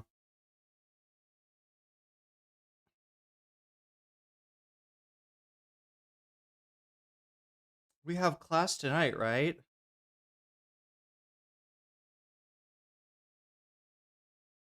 It looks like I fucked up. Like, in spending all this time on the stupid Destiny thumbnail that Vamps could have probably knocked out in 5 minutes, instead I spent hours on creating my masterpiece here. Yeah, that's some That's some high level shit there. Look at that. He's in hell because it's his worst take yet. There we go, chat. The many faces of destiny. I don't know. Anyway, I got yeah, like it's because I came up with like 2 different ideas. I don't know what to do, chat. I don't know what to fucking do. I'm supposed to get to class, I think. But I'm also supposed to, I've got an hour left on the I mean, it was going to be an early night anyway. I've got an hour left on the stream. Holy shit, chat, what do I do? We've been releasing them with our donors and with activists and party leaders. We've been talking about what those lessons are, and we've actually been putting those lessons into action. And so it's not completely accurate to say that we didn't release that. Where we're keeping our focus is on the lessons that can actually help us win. Okay, so kind of a political. I fucking hate this chat because if I end the VOD right now, what I always try to do, no matter what, no matter if there's all the support in the world or no support, I try to at least make sure that there's a coherent narrative that gets played out in the video, in the VOD, right? At least one, right? At least the subject on the thumbnail would be good. And I got more Destiny to show you than I have time to show you. I don't know what to do. Oh, did she message me back? I wish I should. We have class tonight, right? What the fuck? Chat, it's Coronation Day. It's a holiday. It's a royal holiday of some kind. I don't know. I don't think a coronation, like, I think it's celebrating the, oh, I should know, chat. I think it's celebrating the coronation of a historically significant king. No truancy, I know, right? But fuck, I don't want to be truant for my chat. Being truant from your live stream is like being truant from your manga. You can't do, like, right?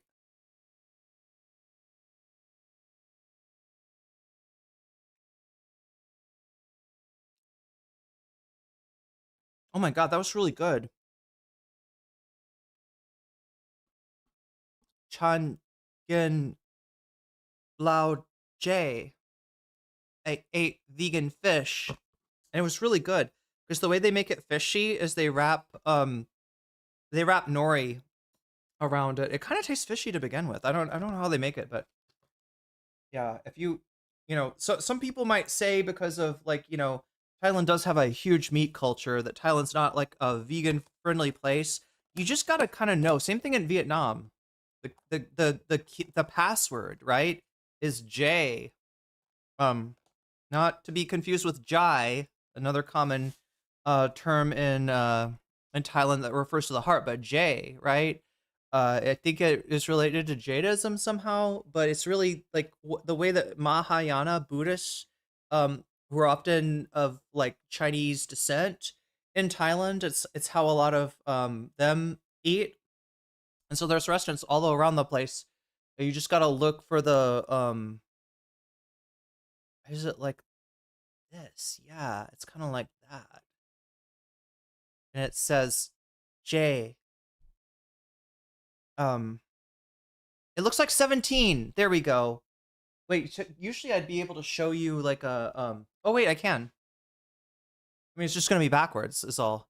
Oh my god, chat, I gotta figure out what the fuck to do. What do we do? What do we do? What do we do? What do I do? I don't understand.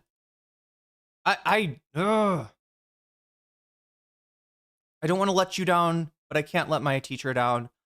Okay, look, there's an hour on the clock. Can we meet back here in 2 hours? Is that possible? I hate doing this to you, chat. Again, this is totally my fault for several reasons, right? Pay it forward. Well, I'm thinking about paying it forward. Oh, you're saying put it on, add it to the tomorrow's? Tomorrow I need to be covering something else, though.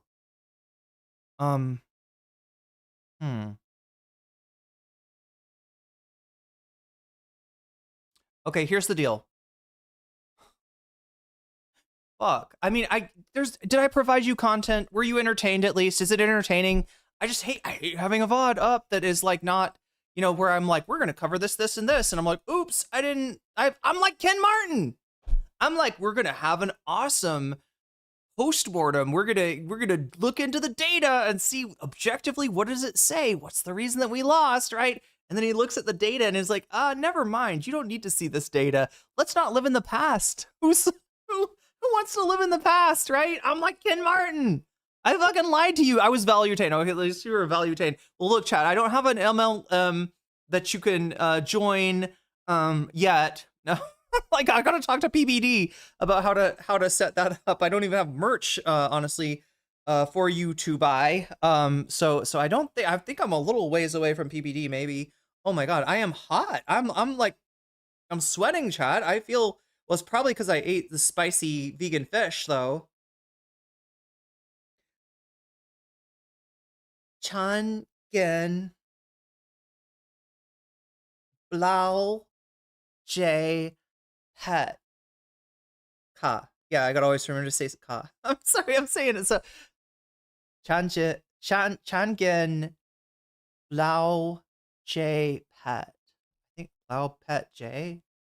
I don't know what the order is, chat, but hot, spicy vegan fish, and it was so good. Ugh. Yeah, I got 7 minutes to make this happen. So here's the deal. All right, we're gonna meet back here if you want to in 2 hours. Yeah, 2 hours from the next hour, right? We're gonna do that, and then we're going to and I'll decide at that point, right? If we can get some more time on the clock, I'll cover it'll be like a whole ass stream. If not, I don't know, maybe we play video games.